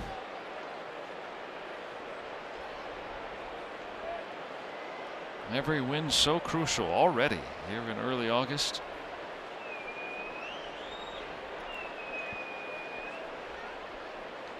First things first, but taking a peek at our Nissan road ahead. A 4-game series against the Giants, who are directly behind the Pirates in the wild card standings. Ivan Nova gets the ball tomorrow night. Our coverage begins at 9:30. Late night ball from the West Coast. I see Derek Rodriguez in there for Sunday as Nova watching. Bumgarner went yesterday. and so his normal turn would be Sunday. I before seeing that, I assumed that we would see Bumgarner. Well, maybe they'll move up Rodriguez. They have a to be announced on Saturday. Rodriguez, the son of Pudge Rodriguez, pitching in the major leagues. Deeply hit to right. Polanco has enough room, and Blackman will tag. He's at second with 2 away. And a lot of folks will say, "Oh, that's heads-up base running right there. Pretty good base running." Blackman moving up 90 feet. There was no sure thing that Polanco was hitting that ball or catching that ball. And if Polanco don't catch that ball, you should probably score. That's my problem with that. It's all the time now we see runners tag up at first base, and it's like I said, that could have hit the wall, and they could be at first and second right now in a 1-run ball game that you're down. But it obviously works out. Yeah, Polanco made that look easy. Yeah, I mean, off the bat, it did not feel that way at all. He's played an improved right field this year. And David Dahl, who hit a 2-run home run, a soaring shot out to right center. This would be a good spot to hit, huh? Right in front of Nolan Arenado. With a couple of guys ahead of you that typically, when they're right, get on base with the best of them. Yeah, normally at this stage here early in his career, reserve outfielder, but the Rockies long term have their sights on Dahl being a big part of this team. Yeah, before Carlos Gonzalez was re-signed and then finally moved into the starting lineup because he was hitting so well that we're just going to give the at-bats to Dahl.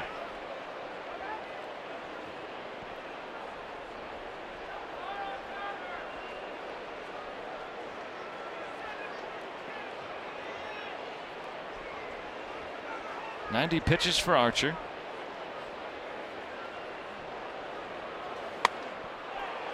And the swing and miss.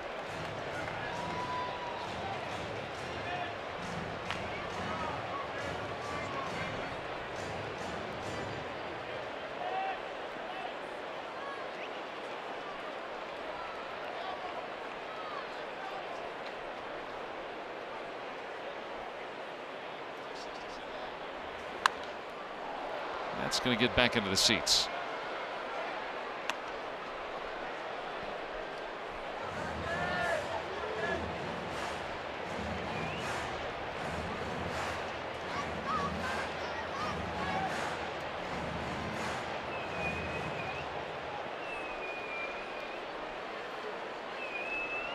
Blackman at second with 2 outs.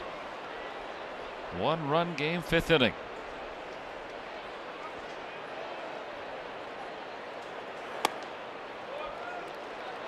Up to 97 there. Not that much further out than the chase he got to get 2 strikes on Dahl. Edgar Santana getting up.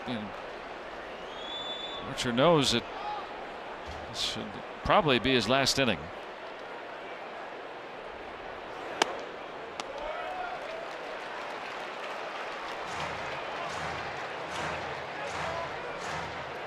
And here, and from what we've seen of Chris Archer, even with the full count,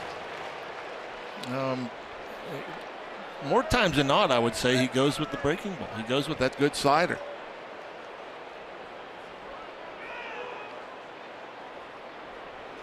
And that's ball 4. And I'm not sure if that was the slider or the changeup. It was something off speed.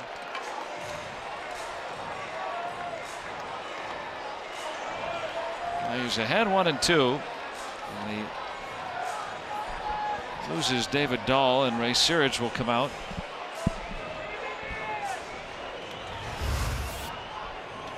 Look on our Allegheny Health Network Supermo. Yeah, that was a slider, and just didn't get on top of it.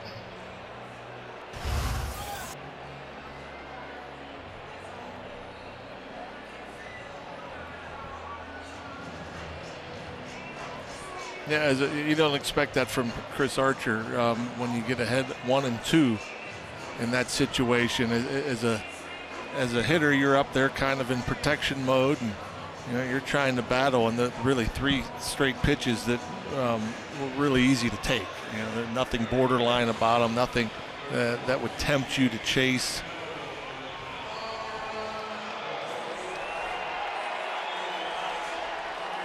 Well, Santana ready if needed. You get the feeling that this is probably going to be Archer's last batter. And he's facing a doozy. He's gotten Arenado twice, though. Got him to sky one out to right his last time. Big spot here in the 5th. And a strike. Dangerous. One of the things I like to bring up when I see something like that, and we've seen catcher pickoffs, they happen. You'll see a balk about 4 times as frequently as you do a catcher pickoff. Yeah, and it's dangerous because if that ball gets by, then they move the go-ahead run into scoring position. And it wasn't like Blackman was that far off.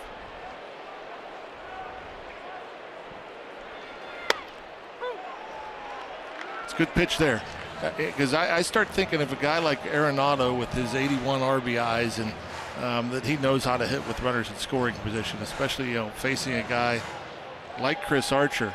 You'd think maybe he's sitting away thinking slider, and so to come in 0-1 there with that fastball, I think it really was a smart pitch, because really for me I'm thinking Arenado's looking away in that situation. And now, if you're Arenado, what do? Now I think you go to the slider. Boy, that's good stuff right there. Archer gets Arenado to end the inning. Rockies strand 2, and the Pirates lead by 1.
UPMC scoreboard, and a nice finish, if that is the end of his outing here today, to get Arenado. He's not on deck, so chances are that's the end for Archer, and real strong through 3. Had to pitch in and out of some trouble in the 4th and 5th, but leaves with the lead in line for his first Bucco victory.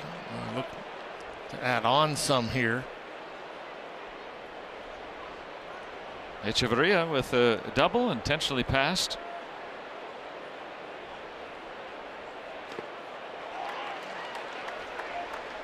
Marquez with his 10th strikeout.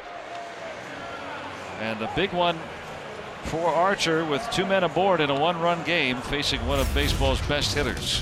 Yeah, a great fastball right on the outside edge to get ahead. Comes in at 97, again on the edge, and then a perfectly placed slider. Arenado protecting. An easy tapper back at Chris Archer. And hugs for a job well done. Yeah, battling a bit of a bug, too. Able to give the Pirates 5.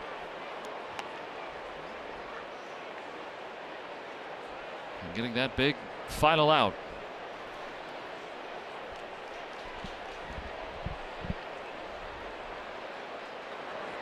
Jordan Luplow pinch hitting. So Archer today, there's 5 innings, 98 pitches for him, and as you mentioned, yeah, eligible for that first victory, but a long road to hoe here in Denver. Yeah, a 1-run lead isn't much anyway. You know, definitely not here. Yeah.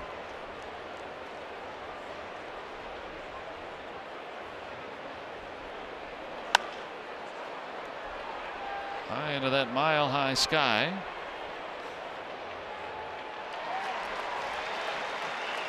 Bachman secures the second out here in the Pirates' 6th.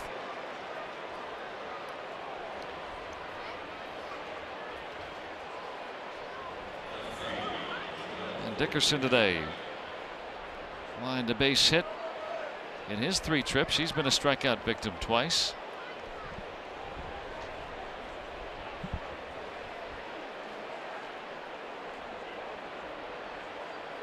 Marquez tying a career best with 10 strikeouts. And a 2-hit day for Corey Dickerson.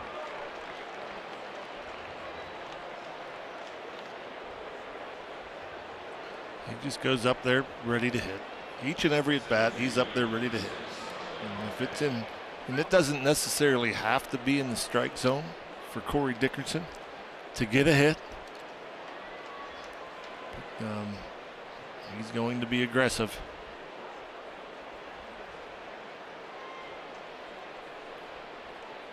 Marte singled, and that fastball in the first inning hasn't seen,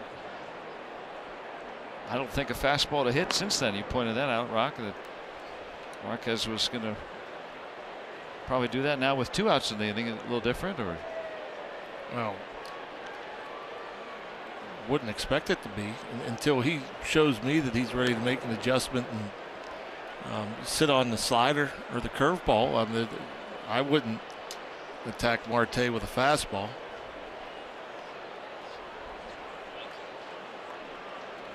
You know, he really hasn't had to throw Starling a strike since that first inning. I mean, that's the thing, as he's getting later into this game and up in the 92 pitches now, up in the 90s, that's kind of what you hope for. Maybe, you know, tiring, and you'll continue to flip up that breaking ball and hang one.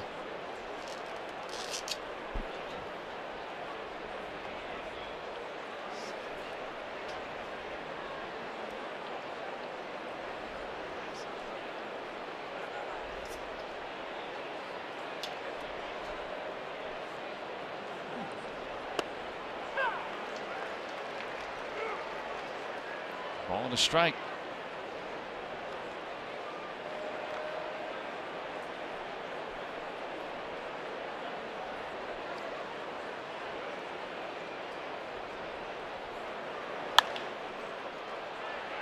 LeMahieu really lost it. No, he sat on the slider and he hit it hard. I mean, it was up and out over the plate, but unfortunately a man was there. That looks good. Let's see if they can rack up a win.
brought to you by Barrel Automotive. We'll beat anybody's price.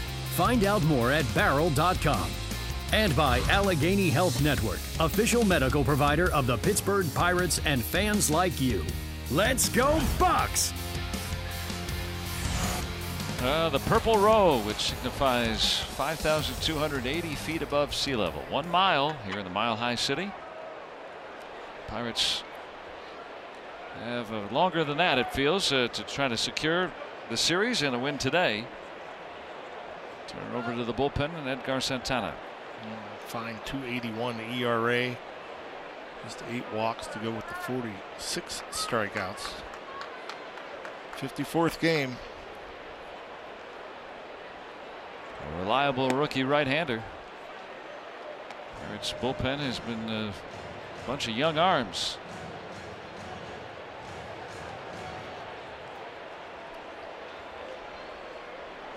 Story, Parra, McMahon. 5, 6, and 7 in the Rockies order. Out to Marte. It's been his playground here in this series, out there in center field. Tracking him down, 1 out. Let's take a look at our Allegheny Health Network injury update. And A.J. Schugel, who has not pitched for the Pirates this season, got injured in February in spring training. He has pitched in a couple of rehab outings with the Bradenton Marauders, the last of which striking out 4 in an inning. And so trying to get healthy. That shoulder has been bothering him for some time now.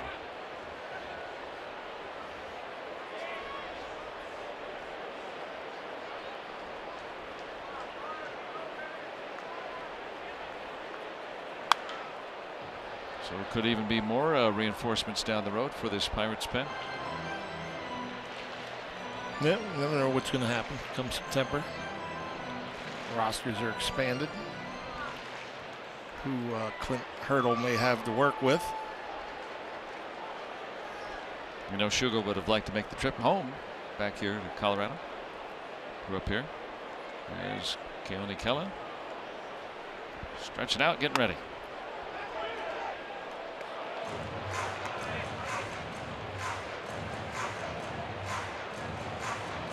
Talk about doing your manager a favor. Tyone yesterday going the route that hadn't been done by an opposing starter in 5 years here at Coors. Kershaw the last one to do it. Give the whole bullpen a day off in August. Dickerson trying to get there. Oh, he did. Man, I just stayed out thinking, man, how another little soft fly ball in the left that I thought was going to land, but it stayed in the air long enough for Dickerson to hustle on over. You know, just kind of like not even a full swing, just a protective type swing off the end of the bat. But usually that's a ball that you feel like drops in over the third baseman. Yeah, it seems like it. Dickerson almost overruns it.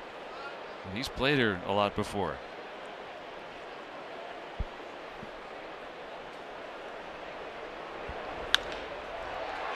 McMahon. He's going to have a double with 2 outs.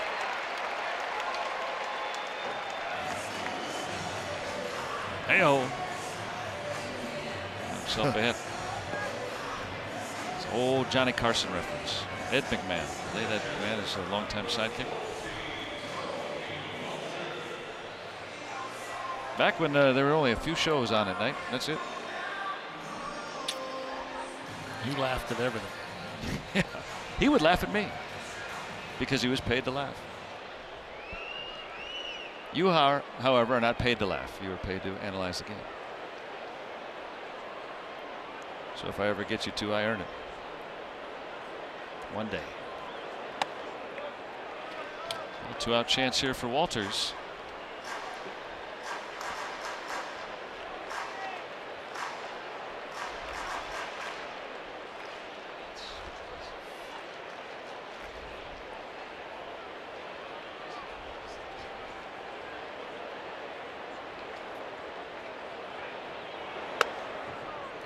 2-0. You know, the pitcher is on deck, Marquez, and I think that would be maybe a tough call for Bud Black.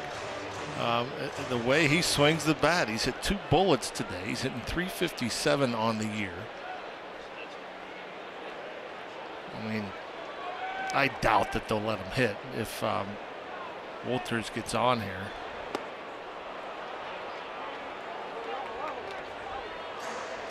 And there's Cargo lurking, yeah. Of course. Yeah, they're.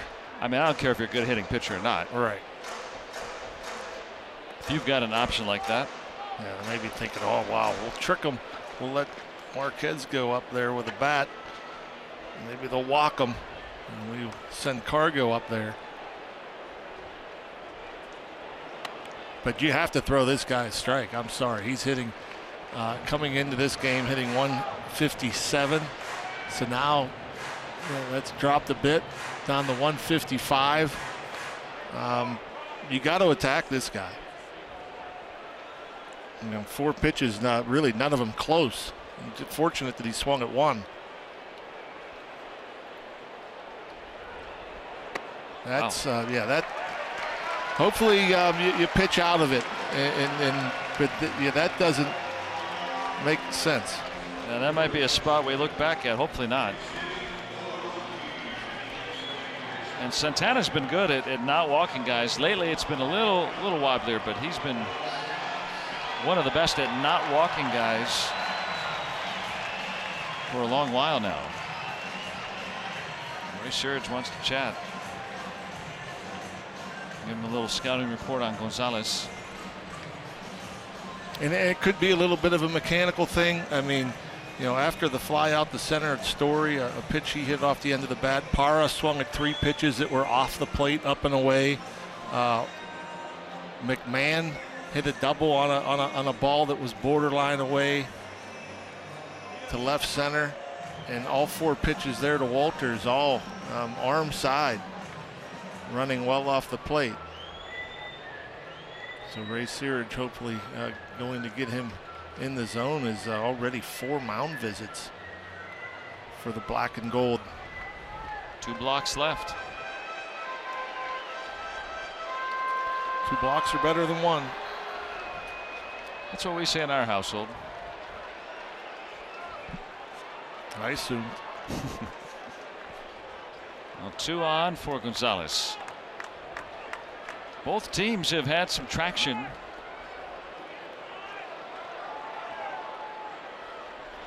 Pirates have had a lot of opportunities early.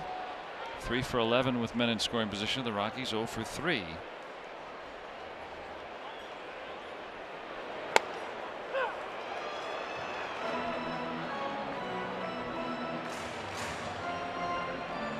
And for Cargo, start of the year, you know, kind of in a platoon situation, working his way into the lineup since about the end of May. He's been on that 30 home run, 100 RBI pace, just like the old days. Hitting well over 300 in that span. He is a tough out.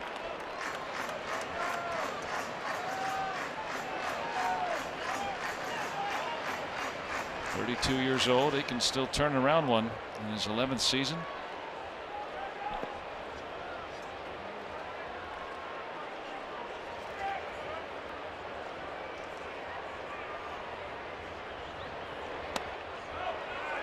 Whoa. That looked like a strike.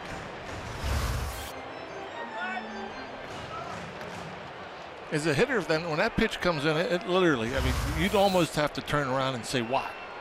What's wrong with that? I mean, that's belt high. Right down the middle. Now it's 3-1.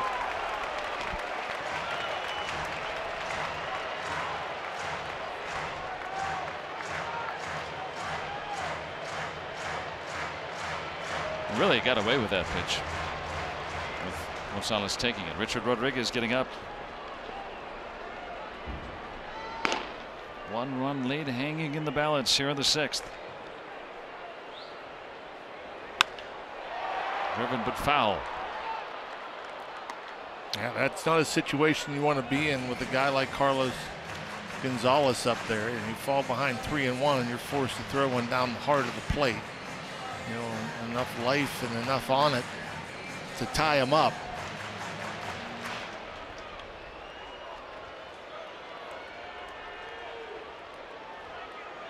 Blackman would be next.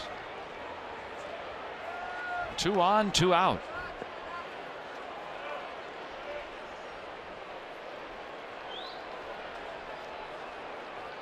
The 3-2. He struck him out. Went upstairs with a fastball and fans Gonzalez to end the threat.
Is brought to you by the Chevy Silverado and your Western PA Chevy dealers.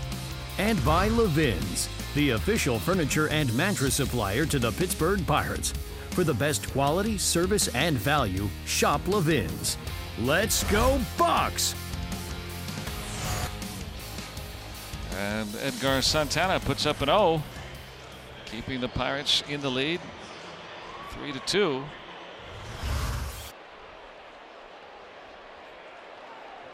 Ray Searage with a message. Same thing with Cervelli too. Maybe talking about that Walters at bat, huh? Yeah, perhaps. I mean, you're playing with fire. You know, the last 3 innings. You know, a free pass in each of the 3. You know, you strand 2 runners in each of the last 3 innings. I mean, that's not a great recipe. But hey, give credit to Archer and in that last inning Santana for coming up with big pitches when they had to. That was a huge strikeout. Can't go to the well too often though. Pirates have been dry at the plate since the 3rd. They put together 8 hits in the first 3 innings. Polanco driving in 1 with a double in the first.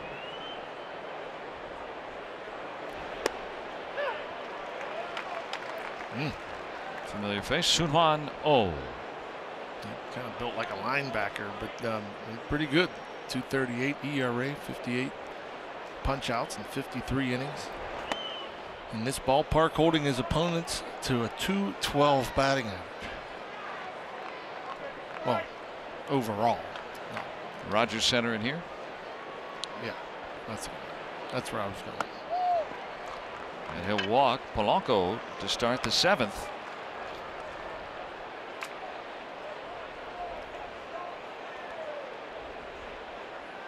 As you enjoy a Miller Lite, look forward to the whole true moment later in today's game.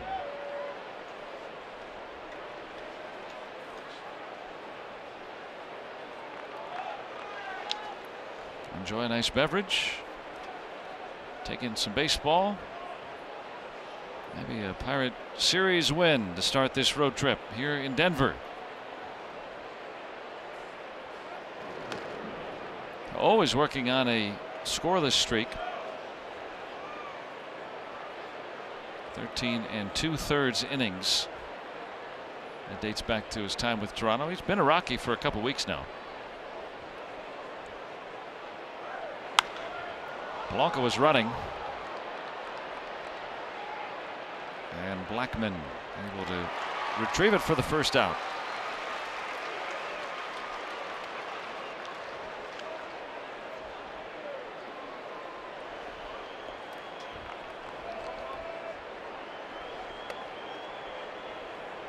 Oh, of course, with the Cardinals when he came over to play in Major League Baseball. Very accomplished in both Korea and a couple of years playing in Japan. And Colin Moran will try his hand. A couple of singles today. Brought in a run back in that first inning.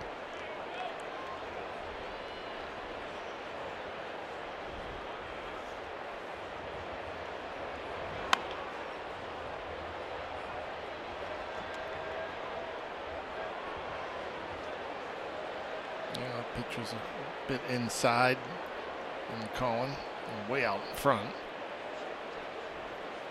So it looks like Kella will come on to pitch the 7th.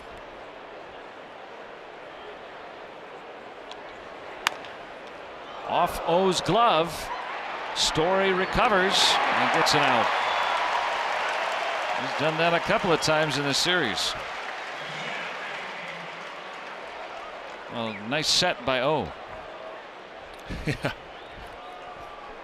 Is that the second time that's happened to Colin in this series? Ball hits off the pitcher and Story finishes. The Rockies have had their fair share of shortstops that throw on the run.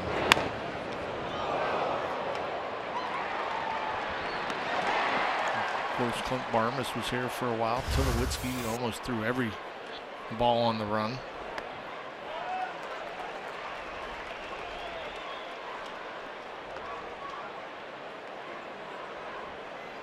Adam Frazier today has not been put out.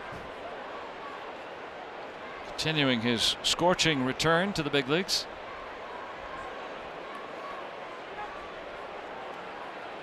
How about another? Double the Pirates' lead.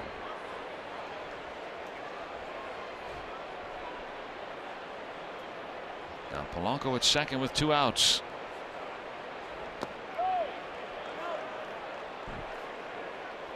Frazier hitting .457 since being recalled. 3 more hits today, and he's got 10 extra base hits since being called back up. Wow. Yeah. More than he had the whole rest of the season combined.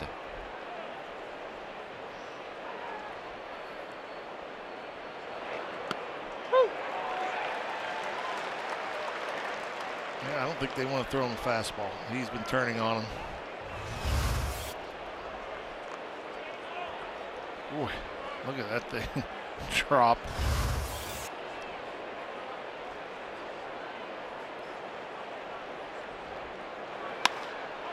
Sent out to left, and it hangs up there for Parra.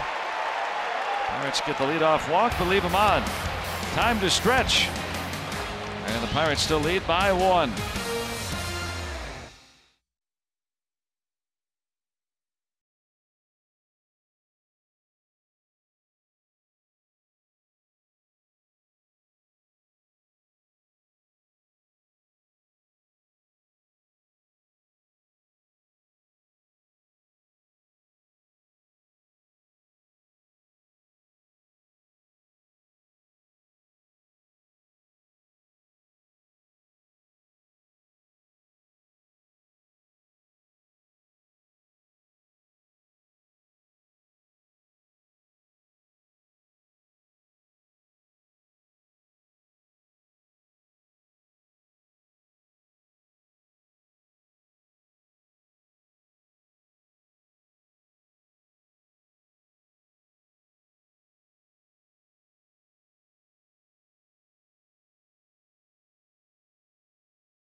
showed some Keone Kell fans with some custom-made shirts right there. That is Christy on your left, McCarley on your right. McCarley is 11 years old. They are from Dallas, Texas, but have lived in Denver, Colorado for the last handful of years. And McCarley's favorite player is Keone Kell.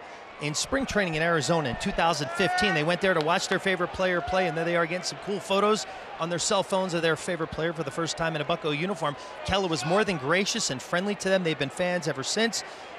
So they said, we haven't seen any Keller Pirates jerseys yet, so we had to custom make our own. So we went out and bought the t-shirts, put everything together, and pretty cool. And here's hoping Keller has a good one for him this afternoon, Joe. No, that's great, Robbie. You know, you think about, Rock, you know, when you played and now even as a broadcaster, when you have an interaction with folks, you know, sometimes it can make such a difference. You can make a Pirate fan for life, for instance.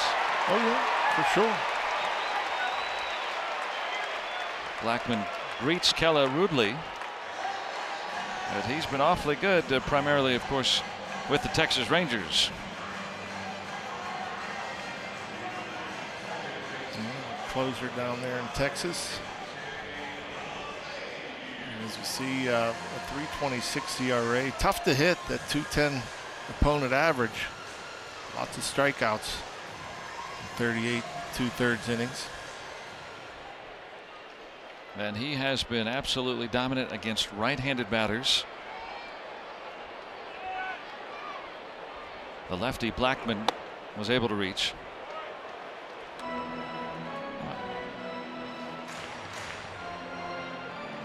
It looked like a sacrifice. Yeah, that might be a part of the reason why, right? I mean, you know, LeMahieu hasn't been going great since coming off the DL, although a hit today. Can't imagine, man. It doesn't make sense that Bud Black would take the bat out of LeMahieu's hands. And maybe he's thinking about dropping one down with Colin Moran back a bit.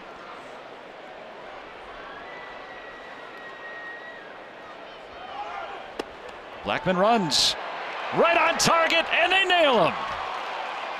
Cervelli throws out, Blackman trying to steal.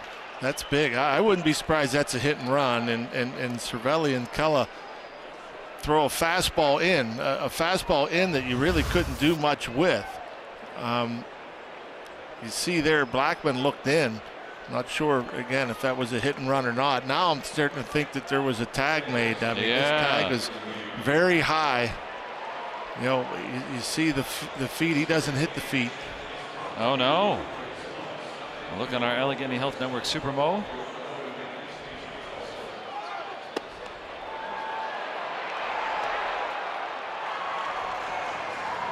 Cervelli did his job, that's for sure. Now that might change everything.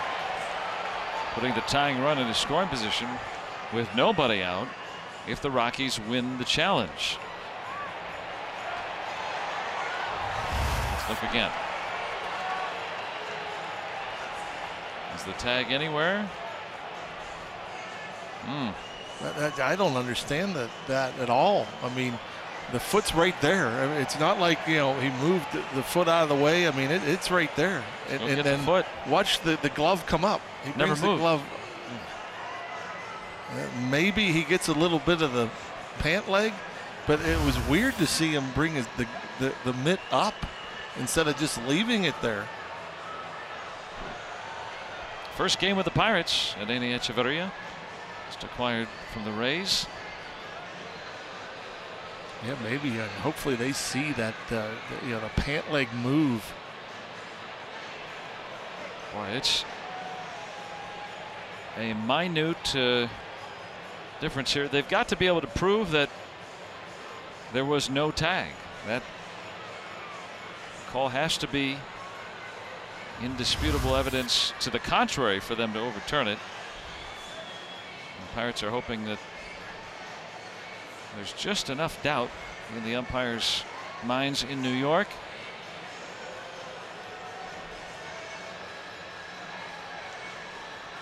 Well, we'll have to wait and see. It's very close. You can see why the Rockies challenged it, especially at this stage in the game. Another weird thing, and watching the replay here on the big scoreboard, it did look like Blackman maybe pulled its front leg back a little bit, but like both feet like hit the bag at the same time. The more I look at it, and put that glove right there and go get him. All right, we're going to get a decision from New York. And the Pirates catch a break. Perhaps the call stands, and that's probably the right call, but you can see why the Rockies thought they may have had an in on that too. Very close. Yeah, and again, I think when you look here, you might see that pant leg move just a bit, just a little, and that creates against it. Just enough doubt, right? Yep. To say, well, I can't tell you that he didn't touch him. And so instead of a man in scoring position and nobody out, Echeverria getting the tag down. That's how it will always stand.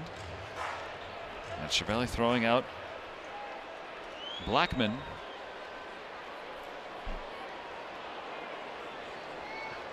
Keeping the bases empty now in this one-run game.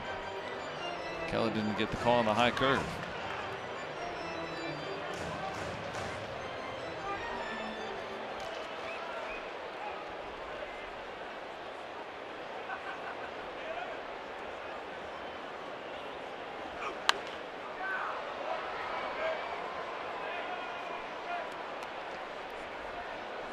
Count still full on LeMahieu, but now with one out.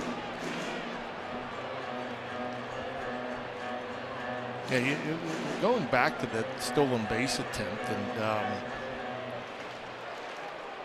why I think it maybe was a hit and run that LeMahieu didn't swing at. Remember the last time he was up, there was a little meeting on the mound. As there's a good pitch right there, nice breaking ball, getting that second out. Cervelli went out to talk to Archer.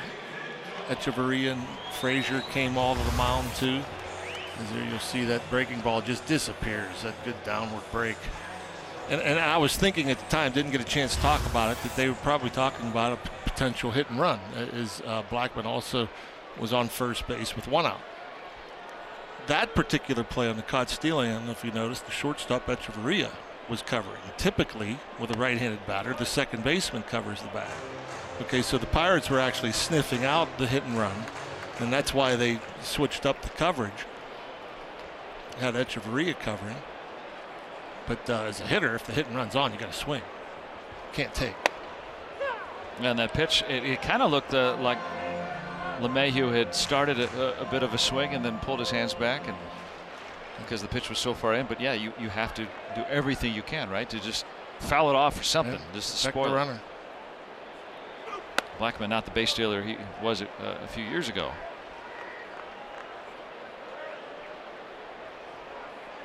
Two, 3 years ago, I mean, you could just straight steal with Blackman, no big deal. Just 5 steals and 9 tries now. Dahl has homered today, accounting for both Colorado runs. Ooh, that is nasty. A disappearing curveball. That has been a great pitch for Kella. One of the lowest batting averages against it in all of baseball. And it breaks straight down. That actually looked like it broke down and away, which doesn't make sense. And another one. Wow. That's good stuff. Pirates are better with Keller. There's no doubt about that. And the Pirates cling to the 1-run lead.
How do you throw that curveball? See, they're talking about that. I mean, it is something else. Don't tell him the thin mountain air affects his breaking ball. I mean, this thing, I mean, watch it just dive. Wow. And it reacts like an old-time fork ball. You know, it's just breaking straight down, and it looks like a wave, which doesn't make sense. Christie and McCarley love it. Big Kella fans. I mean, if you're a left-handed batter and you're getting a curveball from a right-handed pitcher and the ball ends up down and away, it doesn't make sense to swing at it because you never see it anywhere near the plate unless it's breaking away from you, which is what it looked like it did.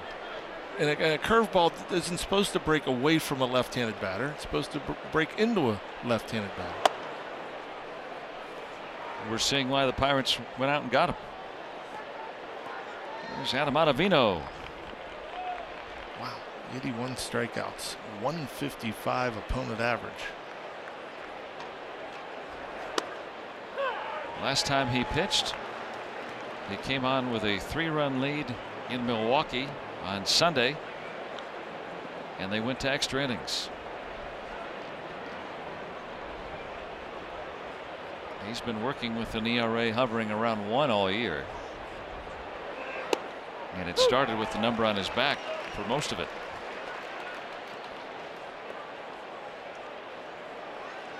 Bell hitless in his return, but did have a productive bounce out that plated the Pirates' 3rd run in the 3rd. Right now, a difference-making ground out.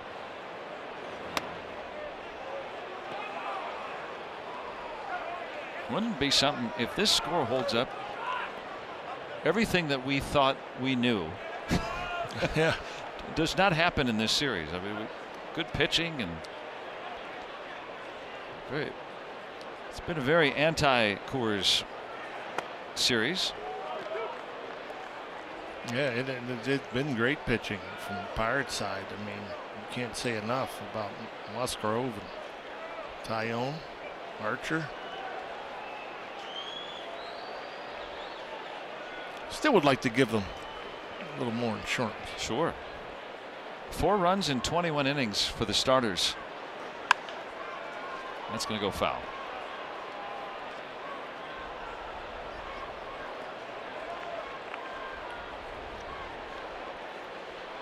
Yeah, looking at that last pitch of that little backdoor breaking ball, and Josh Bell was a little bit late on it. You would have to think that they'd be looking to come in with a fastball after that last swing. Shift is on for him to pull on the ground. And that's a foul ball. Tried to go in there, didn't quite get it all the way in there, but yeah, when you're a batter and there's a backdoor breaking ball and you're kind of late hitting it the other way, kind of talk about reading swings. Figure, well, he's in protection mode. He's waiting back. He wants to see the ball longer.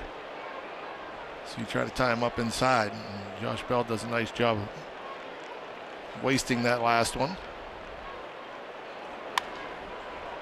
That time in the air should find the patrons.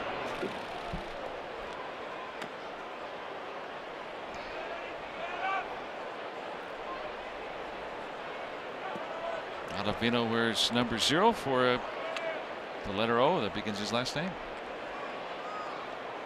I was talking to him the other day about it, and he said I was trying to see if he was the first one as we look at StatCast. Where does he hit it on the ground?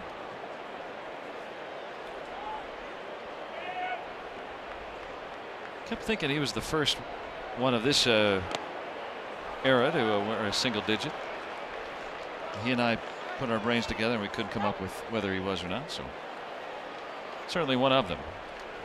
So a leadoff walk for Bell on a 9-pitch sequence. Look at some of our social media. Point Park brings it to you. Instagram. I'd love to see all the black and gold supporters when we're away from home. Hey, Steubenville transplants here in Colorado. Made it up from Erie. That's great. Nice place to come and watch some baseball here at Coors Field. Pretty area, good ballpark.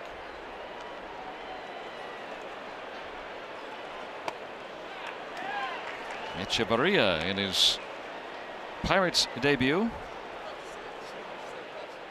A leadoff double back in the second.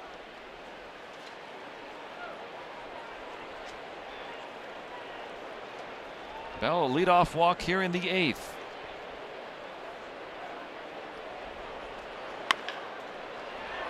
Off Arenado's glove. And the 5-time reigning Gold Glover could not handle that hot shot. Yeah, he's playing in over there. That ball gets on you in a hurry. Talk about this fast grass here at Coors Field. That ball, and the dreaded 2-hopper. My goodness, off the grass. Did that get the glove or the shin? I'm starting to wonder. When watching it live, I wasn't sure he got glove on it.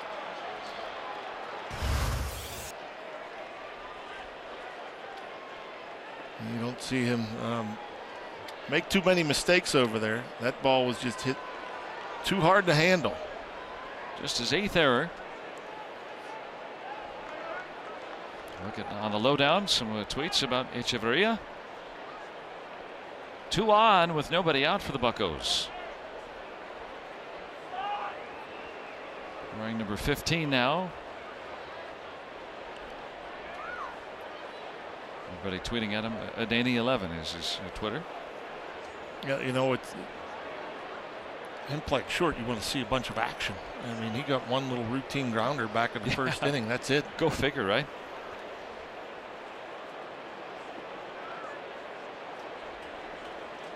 So Bell, the lead runner. Echeverria trails him. Josh Harrison will pinch hit for Kella. Trying to add to the Pirates' 1-run lead here in the 8th. And a bunt. Oh, that one is good. Really good. Perfect bunt. Base hit for Jay. A walk, an error, and a bunt base hit have him full up. And he squared early, okay? And so it wasn't like, you know, he was trying to trick anybody. But when you're squaring in that situation, you saw Arenado, he can't commit. He has to hold his ground there until the ball's down. I mean, as a pitcher, you're told, well, you got the ball to the line, and after you release it, you try to get to what you can. If it's bunted hard, the third baseman will call him off and make the play. But that was just a perfectly executed bunt. I mean, hit it soft enough. It didn't travel too far from home plate. He knew that Arenado had to wait until he got it down the break. That was a dandy. And now Dickerson, 2 hits today. The ballpark he grew up in, so to speak. It would be very satisfying for him to come up with a big hit here. Facing his ex-teammate. Out to left. Parra to the track. That will plate Bell. And Dickerson with a sac fly adds to the Pirates' lead. How about that inside-out swing? I mean, that's a big insurance run, but Corey Dickerson, that fastball looked down and in, and he's able to stay inside it and hit it almost to the wall in left field. Look at that. Wow. Who does that? And he thought maybe he got enough of it, but he just pulls those hands in. And just nice execution, and man, almost a round tripper. He's starting to warm back up. And Marte. Well, he's glad to be gone with Marquez after that initial base hit. And Ottavino, who gave up 3 in his last outing Sunday in Milwaukee. A walk and error by Arenado of all people. And a good at bat from Josh Bell. I mean, he ends up coming around and scoring that 4th at bat, or that 4th run. But he that at bat, he saw a lot of pitches, had to fight off a couple tough pitches before drawing the leadoff walk. Yeah, 9-pitch at bat for Bell.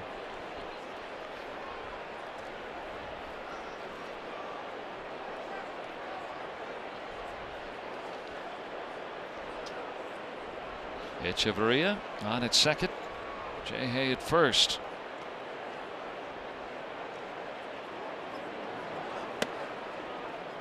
And a hitter's count, 2-0. Kyle Crick, he will be next.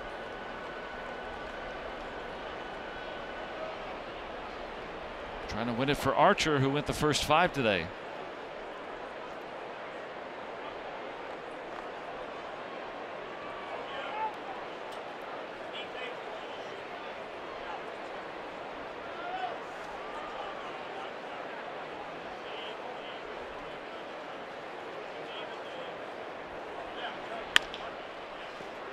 On to Arenado. Oh, that was a nimble play. Can't get 2 on Marte. And he's able to get an out. I was sitting there thinking, that play again, Arenado, who uses his feet so well, he wasn't in the greatest position when that ball was coming up. I'm thinking, could he make 2 in 1 inning?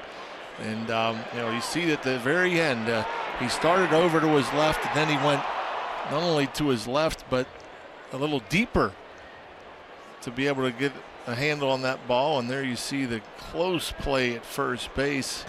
A nice pick over there by McMahon, but Marte beat it.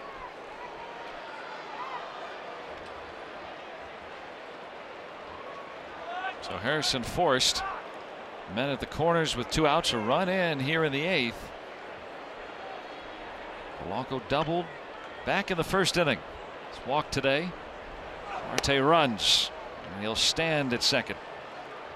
Second steal today.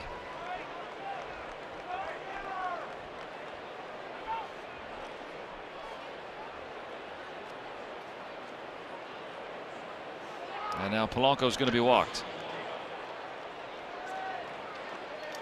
So that will fill the bases for Cervelli. Pirates beginning the road trip here in Denver. Their next homestand, August 16th through the 22nd.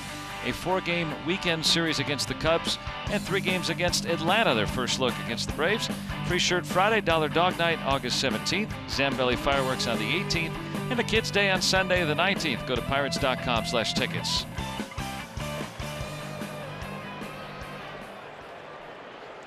Cervelli coming into the day, 364 with runners in scoring position. Got the bases full, but right to LeMahieu. Pirates add 1. 8th inning here in Denver, and the Pirates with Crick coming on, leading 4-2.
Richard Rodriguez, he's gone as an afterthought for the Orioles, a rock-solid member of the Pirates' pen, and Ke'Bryan Hayes' defense helping him rise swiftly through the organization as well. Those stories and our top plays debut this Saturday at 8 p.m. right here on AT&T Sportsnet. Good look at third baseman, son of Charlie. Pirates now have a 4-2 lead, looking to take the series. Gain a game on one of those teams that they are chasing in the wild card hunt. Cal Crick, a great first year here with the Pirates. An ERA just above 2. Opponent average below 2.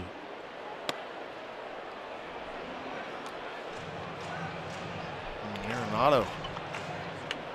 Awkward swing at a fastball well off the plate. 0 for 3 today. Crick, another rookie, although he pitched a little bit last year with the Giants. Think about how the bullpen has grown up over the course of this season. So he is considered rookie? Didn't get to 50 innings last year. 50 career innings. Once you suppress that, which he's done now. So even as a reliever, it takes 50 innings?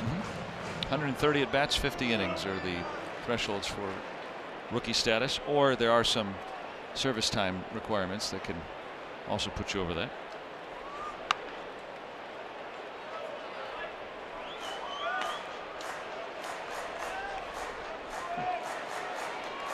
Richard Rodriguez, a rookie too. So the Pirates have been leaning on some young guys, and guess what? Kell is younger than all those guys. Yeah.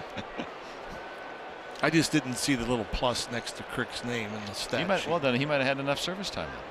Maybe you got me on that. Up and in on Arenado.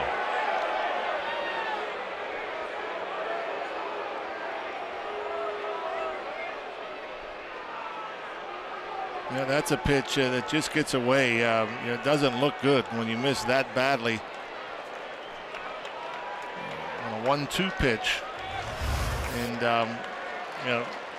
you're happy that Arenado's okay as this comes up and just grazes that left shoulder. But been a rough 8th inning for Arenado. An error which helped contribute to an insurance run, and now a little chin music.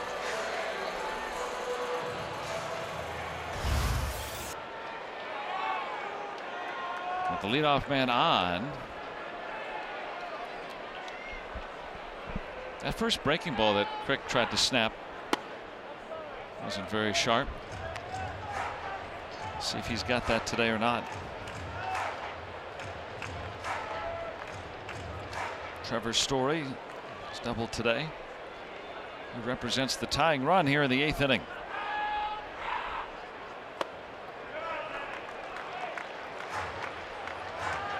Well, that's the one thing we've noticed from Kyle Crick is a Pirate is, when he gets the ball and he comes into the game, he's not shy about challenging hitters.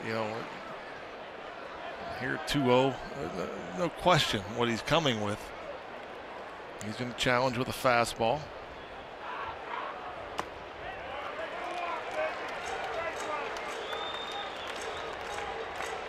He may not have confidence in that breaking ball. I'm not sure. 3-0 here. And he has shown, I think, pretty good command. And boy, those fastballs, especially that 2-0 one, not close. My question is, Guides went in for a strike. If he doesn't feel like he has it today, Vasquez hasn't pitched in a while, so you don't want to probably ask him to get 6 outs, but I don't think Clint Hurdle would shy away from asking him to come in this inning if Crick struggles. That's hit toward the gap. Marte will play it on a hop. Arenado easily able to take third on the base hit by Story, and the Rockies have the tying runs aboard with nobody out.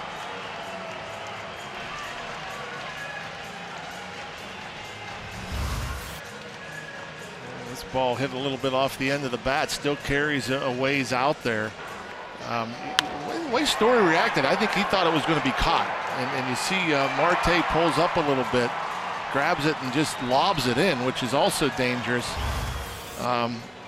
But the Story wasn't so interested in running hard. Arenado easily gets over to third. But Yeah, that was a little surprising on both ends. I thought that ball might be caught.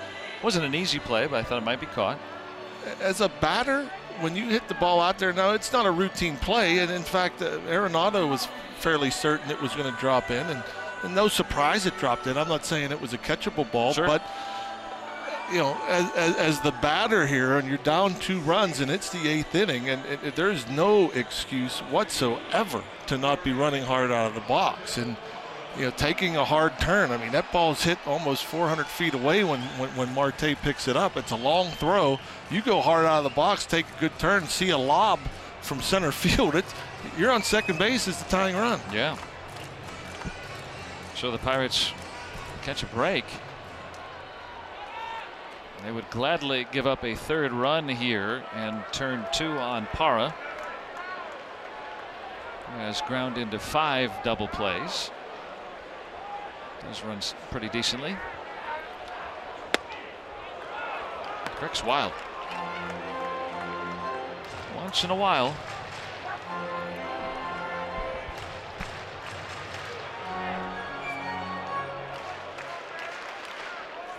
No activity right now in the Pirates' pen.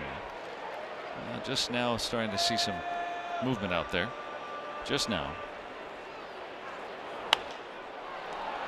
Popped up. And Frazier able to secure the first out and a big one. That is a big out.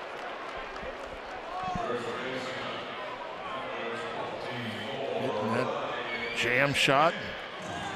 Frazier easily able to go back. Catch that one. Not out of the woods yet, but you got the 7 and 8 hitters coming up.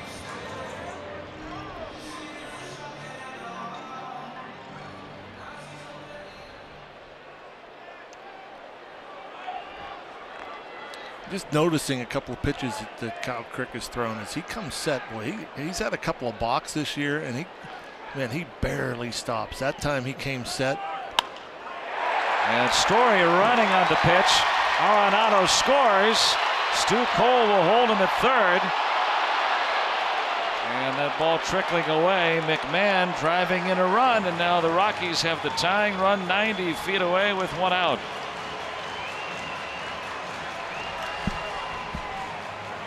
Now, being aggressive on the bases, Story with the leading base stealer for these Rockies. And you see McMahon swinging away. Whether or not that was a hit and run or not, I'm not positive. And one thing that is risky about it is, if that's a line drive, I mean, it's a semi-line drive. If that's a little bit lower, you might run into a double play. But the aggressiveness pays off as now you're just 1 run down, and you got the tying run just 90 feet away. Vasquez has been warming. Not sure if he'd be ready yet. He's only been up a short time. And Walters, the catcher, due up, but Rocky's going to pinch hit. And Cervelli's trying to pretend he's flashing some signs and things. Maybe he really is, but just in case they wanted to go to Vasquez. Ian Desmond pinch hitting.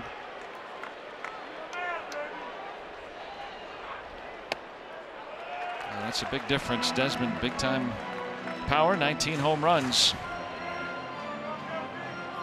Very seldom has pinch hit, though. He did yesterday's 0 for 5 as a pinch hitter.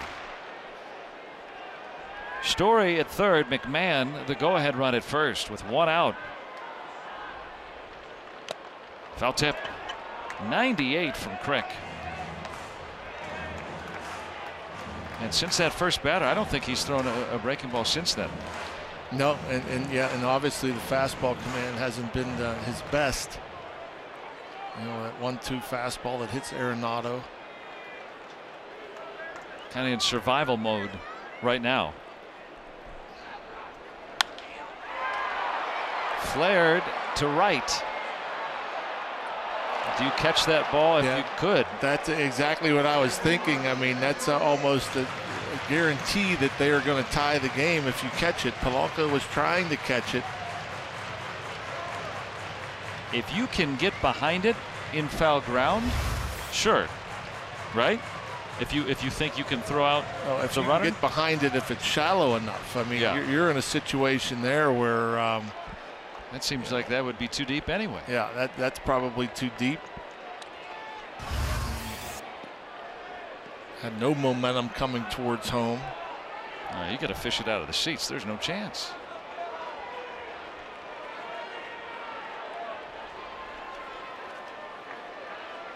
Still ahead 1-2 on Ian Desmond pinch hitting. Oh, there comes back with that breaking ball and throws a dandy after seeing that hard fastball and the late movement on that fastball. He's geared up for another, and watch that take off. Man, that's a dandy for a breaking ball in a huge situation. He missed that by a foot.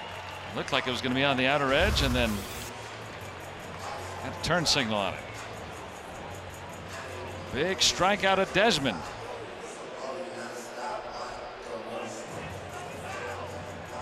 And now, after Chris Iannetta has been introduced, Vasquez will be summoned here. Trying to get a 4-out save with a tying run at third and the go-ahead run aboard. So a double switch. New battery coming on for the Buccos.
Of the Pittsburgh Pirates and may not be reproduced or retransmitted in any form, and the accounts and descriptions of this game may not be disseminated without the express written consent of the Pittsburgh Pirates.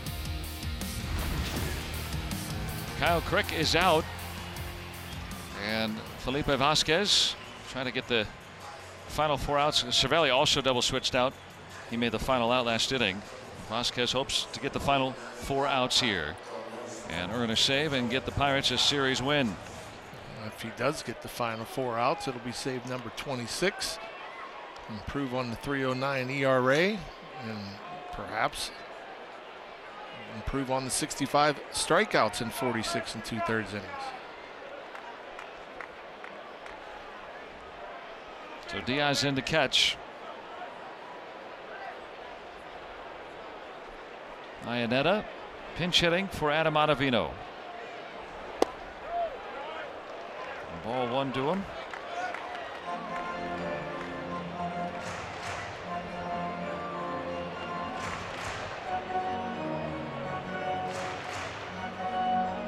Iannetta, a light hitter.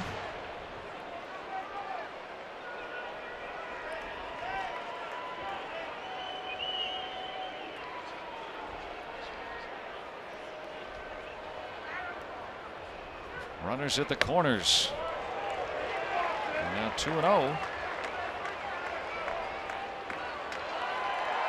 And you don't want to see that last one where you see Vasquez missing on that arm side way away to the right-handed batter when he's struggling. As you see, Iannetta 140 with runners in scoring position. Yeah, you want to make him swing the bat. Story at third, McMahon at first, and 2-1. That's 100 miles an hour. Yeah, that's the one you like.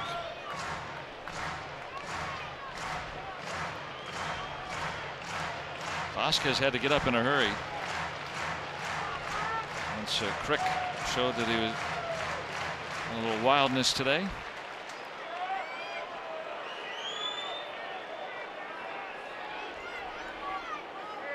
Trying to strand 2 runners and get to the 9th.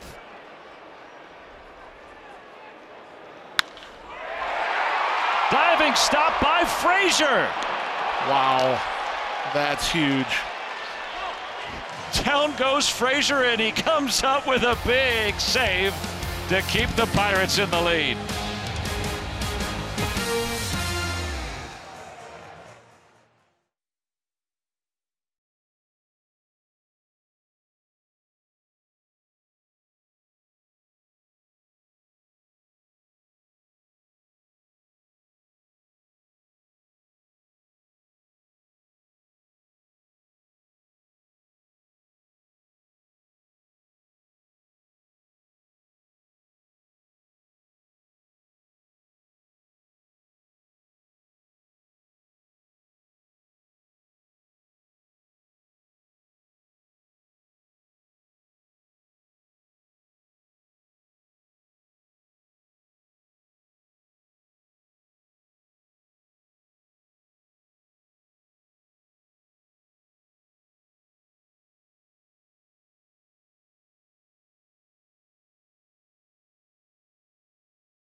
Got called up with his glove. He absolutely saved the lead. Oh, yes, he did. And this is a bullet, a one hopper to his left. And again, when you get a right-handed batter and he goes the other way, I mean, I'm not saying you shouldn't be ready, but a lot of times you're not expecting that right-handed batter to hit a ball to that side and a rope at that. And Frazier already got a good jump on it, timed the dive perfectly. Knew he had time once he secured it, and made an easy flip over to first. That's a game changer. 107 miles an hour off the bat. That was a bullet. Blink of an eye, and that saves Crick, Vasquez, and the Pirates. And Iannetta is going to stay in the game to catch after Walters was lifted for a pinch hitter. And the Bridgeport, West Virginia native, Harrison Musgrave. Yeah, 1 3 of 4.75 ERA. Not a lot of strikeouts, but opponents hit just .211 against them. You look back at Bell hitting the ball to the right side in the 3rd inning.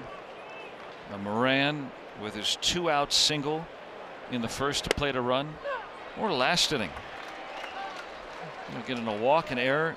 Jay Hay laying down a bunt for a base hit. Dickerson getting a sac fly. All these little things that have accumulated some runs today. They've needed every one of them. Iannetta tested right out of the chute.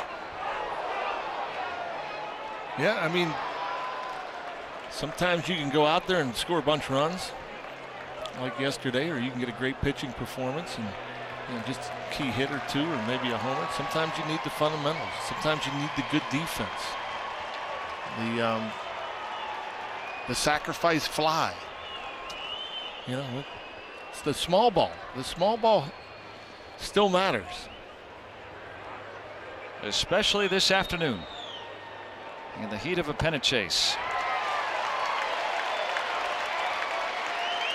Musgrave gets the first out. And now Frazier, already 3 hits today. A pair of doubles. But he saved a run with that diving grab. My oh my. First start of the series.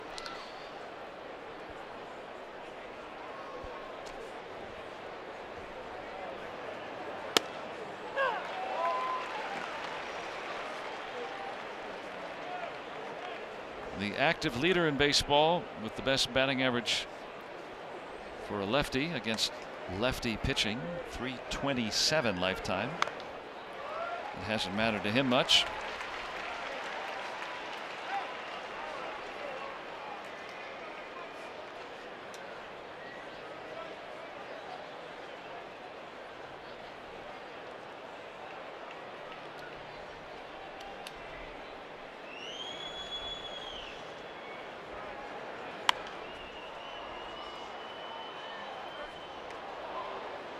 Vasquez trying to earn his 10th career multiple inning save. He's got the top of the order due up in the bottom half. 2 lefties in Blackman and Dahl.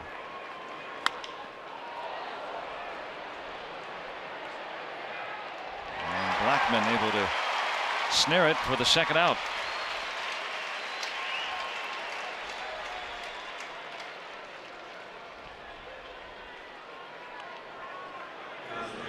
Tomorrow we'll join you from San Francisco. The Pirates and the Giants open up a 4-game series. Ivan Nova is going to go for the Buccos against Andrew Suarez of San Fran. 9:30 for Pirates pregame, presented by WB Mason. So it's a late night ball for you third shifters out there, night owls, or you dedicated Pirate fans that don't miss any of the action. Mel in his first game back worked an important 9-pitch walk leading off the 8th. He scored what right now is the go-ahead run.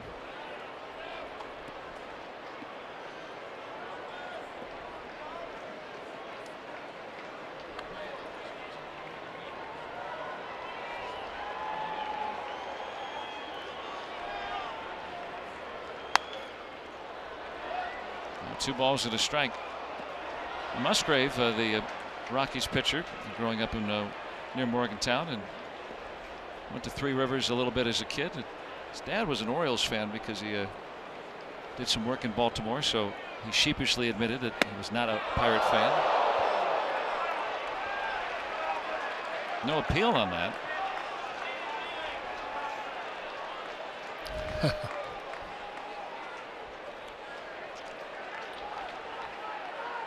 Joey Cora retrieving that from beyond third base.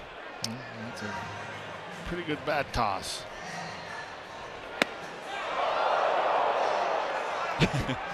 Joey having nothing to do with that.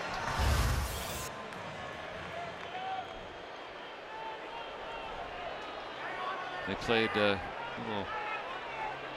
Was that player? Did he come back? Not exactly sure. Yeah.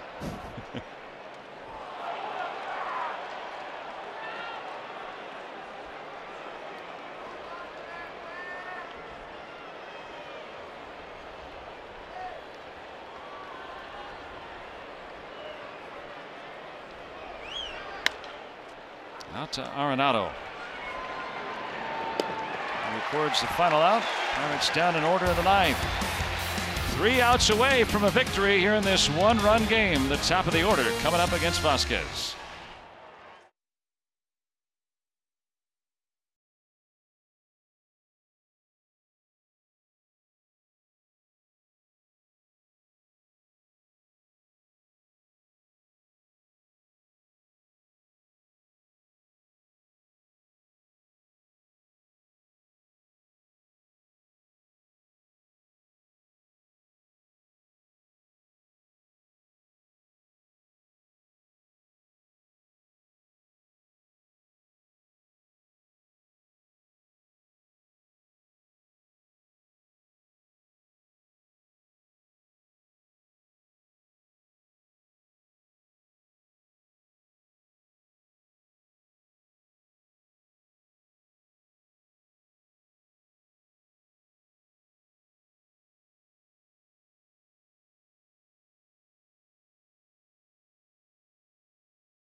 This game has been tight.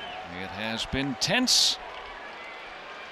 And now the drama unfolds for the final 3 outs. If Vasquez can preserve them, with Blackman, LeMahieu, and Dahl, the top of the order coming up for Colorado.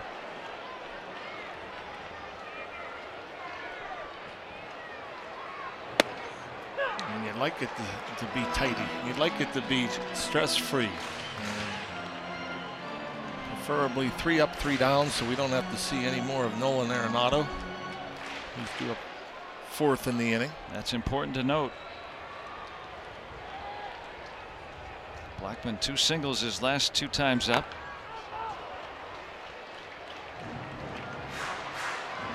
Lefties don't often fare well against Vasquez, though they fared a little better this year than they did last year. He's allowed 2 extra base hits this year and last total against left-handed batters, so his limited power. The righty LeMahieu to follow, and then another lefty in Dahl.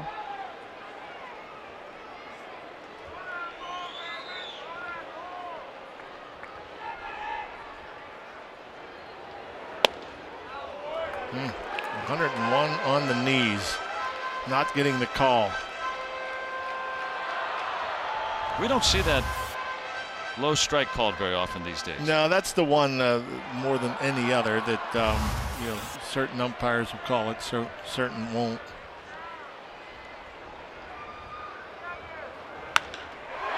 Out to left.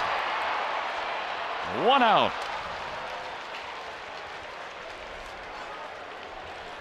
Sounded pretty solid. Yeah, that was a bullet. Last 2 batters hitting the ball hard off of Vasquez. Take it any way you can get it. Now LeMahieu.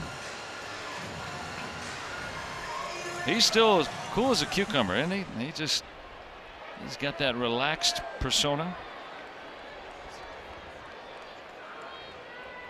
Doesn't get too worried about things out there. No, he doesn't.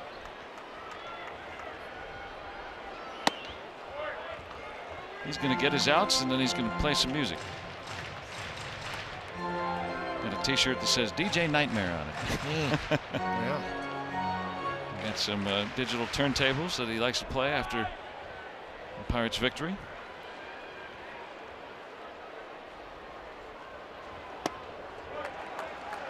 He's falling behind.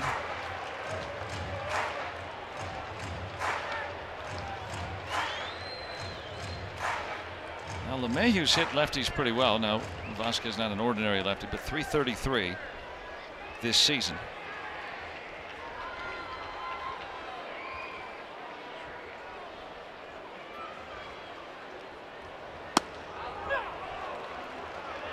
.100 on the corner.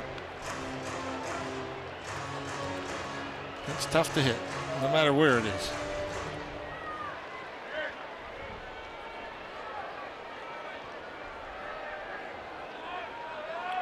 Diaz wants it in.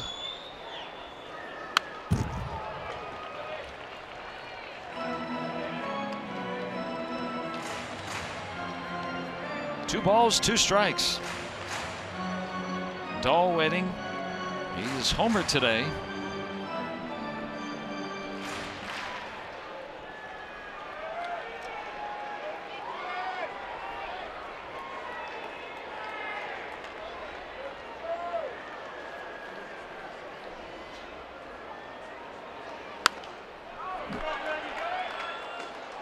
Can't drive on that 101. You like that consistent triple digit from Vasquez. We haven't seen that a whole bunch this year. He's had a couple of days rest, feeling good and bringing it. Only 22 pitches over 100 this year, more than 100 last year.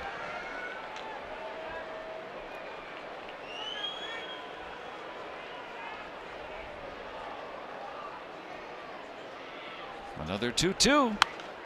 Spoiled again.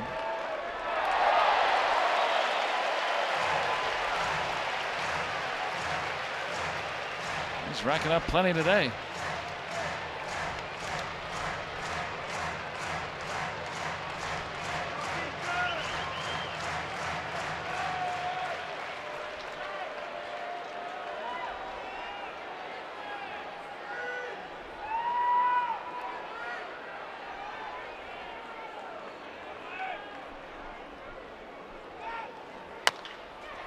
Little chop.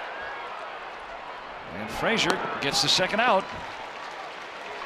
And the Pirates an out away from winning the series here in Colorado.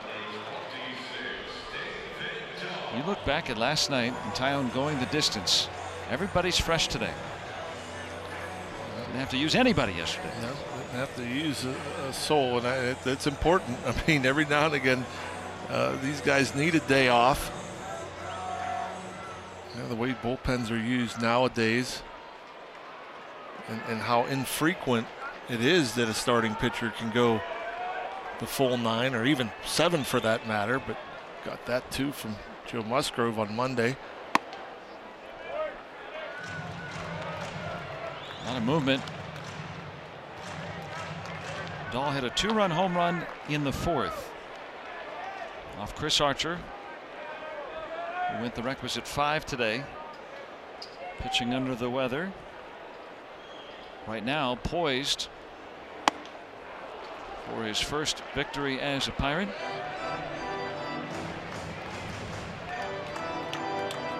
Want to get the lefty Dahl. Prolonging this inning would do the Pirates no favors, with Arenado lurking on deck.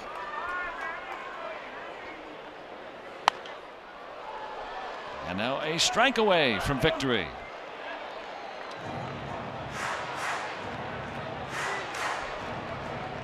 That would be a big road win. Adam Frazier with that diving stop and 3 hits to boot.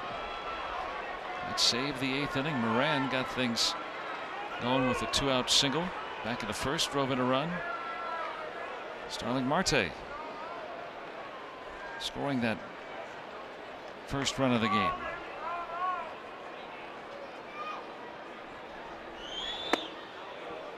Wow. 102.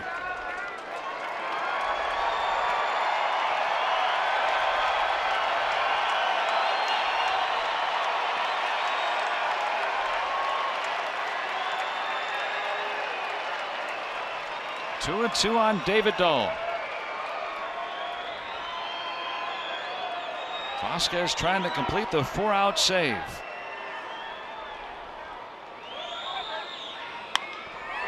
Out to center. Marte has room. And the Pirates take an important series on the road. They begin the road trip by beating the Rockies 2 out of 3 here in Denver. And that's what you have to do. You have to win series, and you know, and tough loss on Monday, but coming back nicely last night, and then today just a fundamentally solid game. And again, the pitching staff. I mean, you come into Denver, you play 3, you allow 7 runs total. That's remarkable, the way this pitching staff performed here at Coors in Denver, the light air, and you know, the bats are heating up a little bit, but that's a nice way to start this long road trip.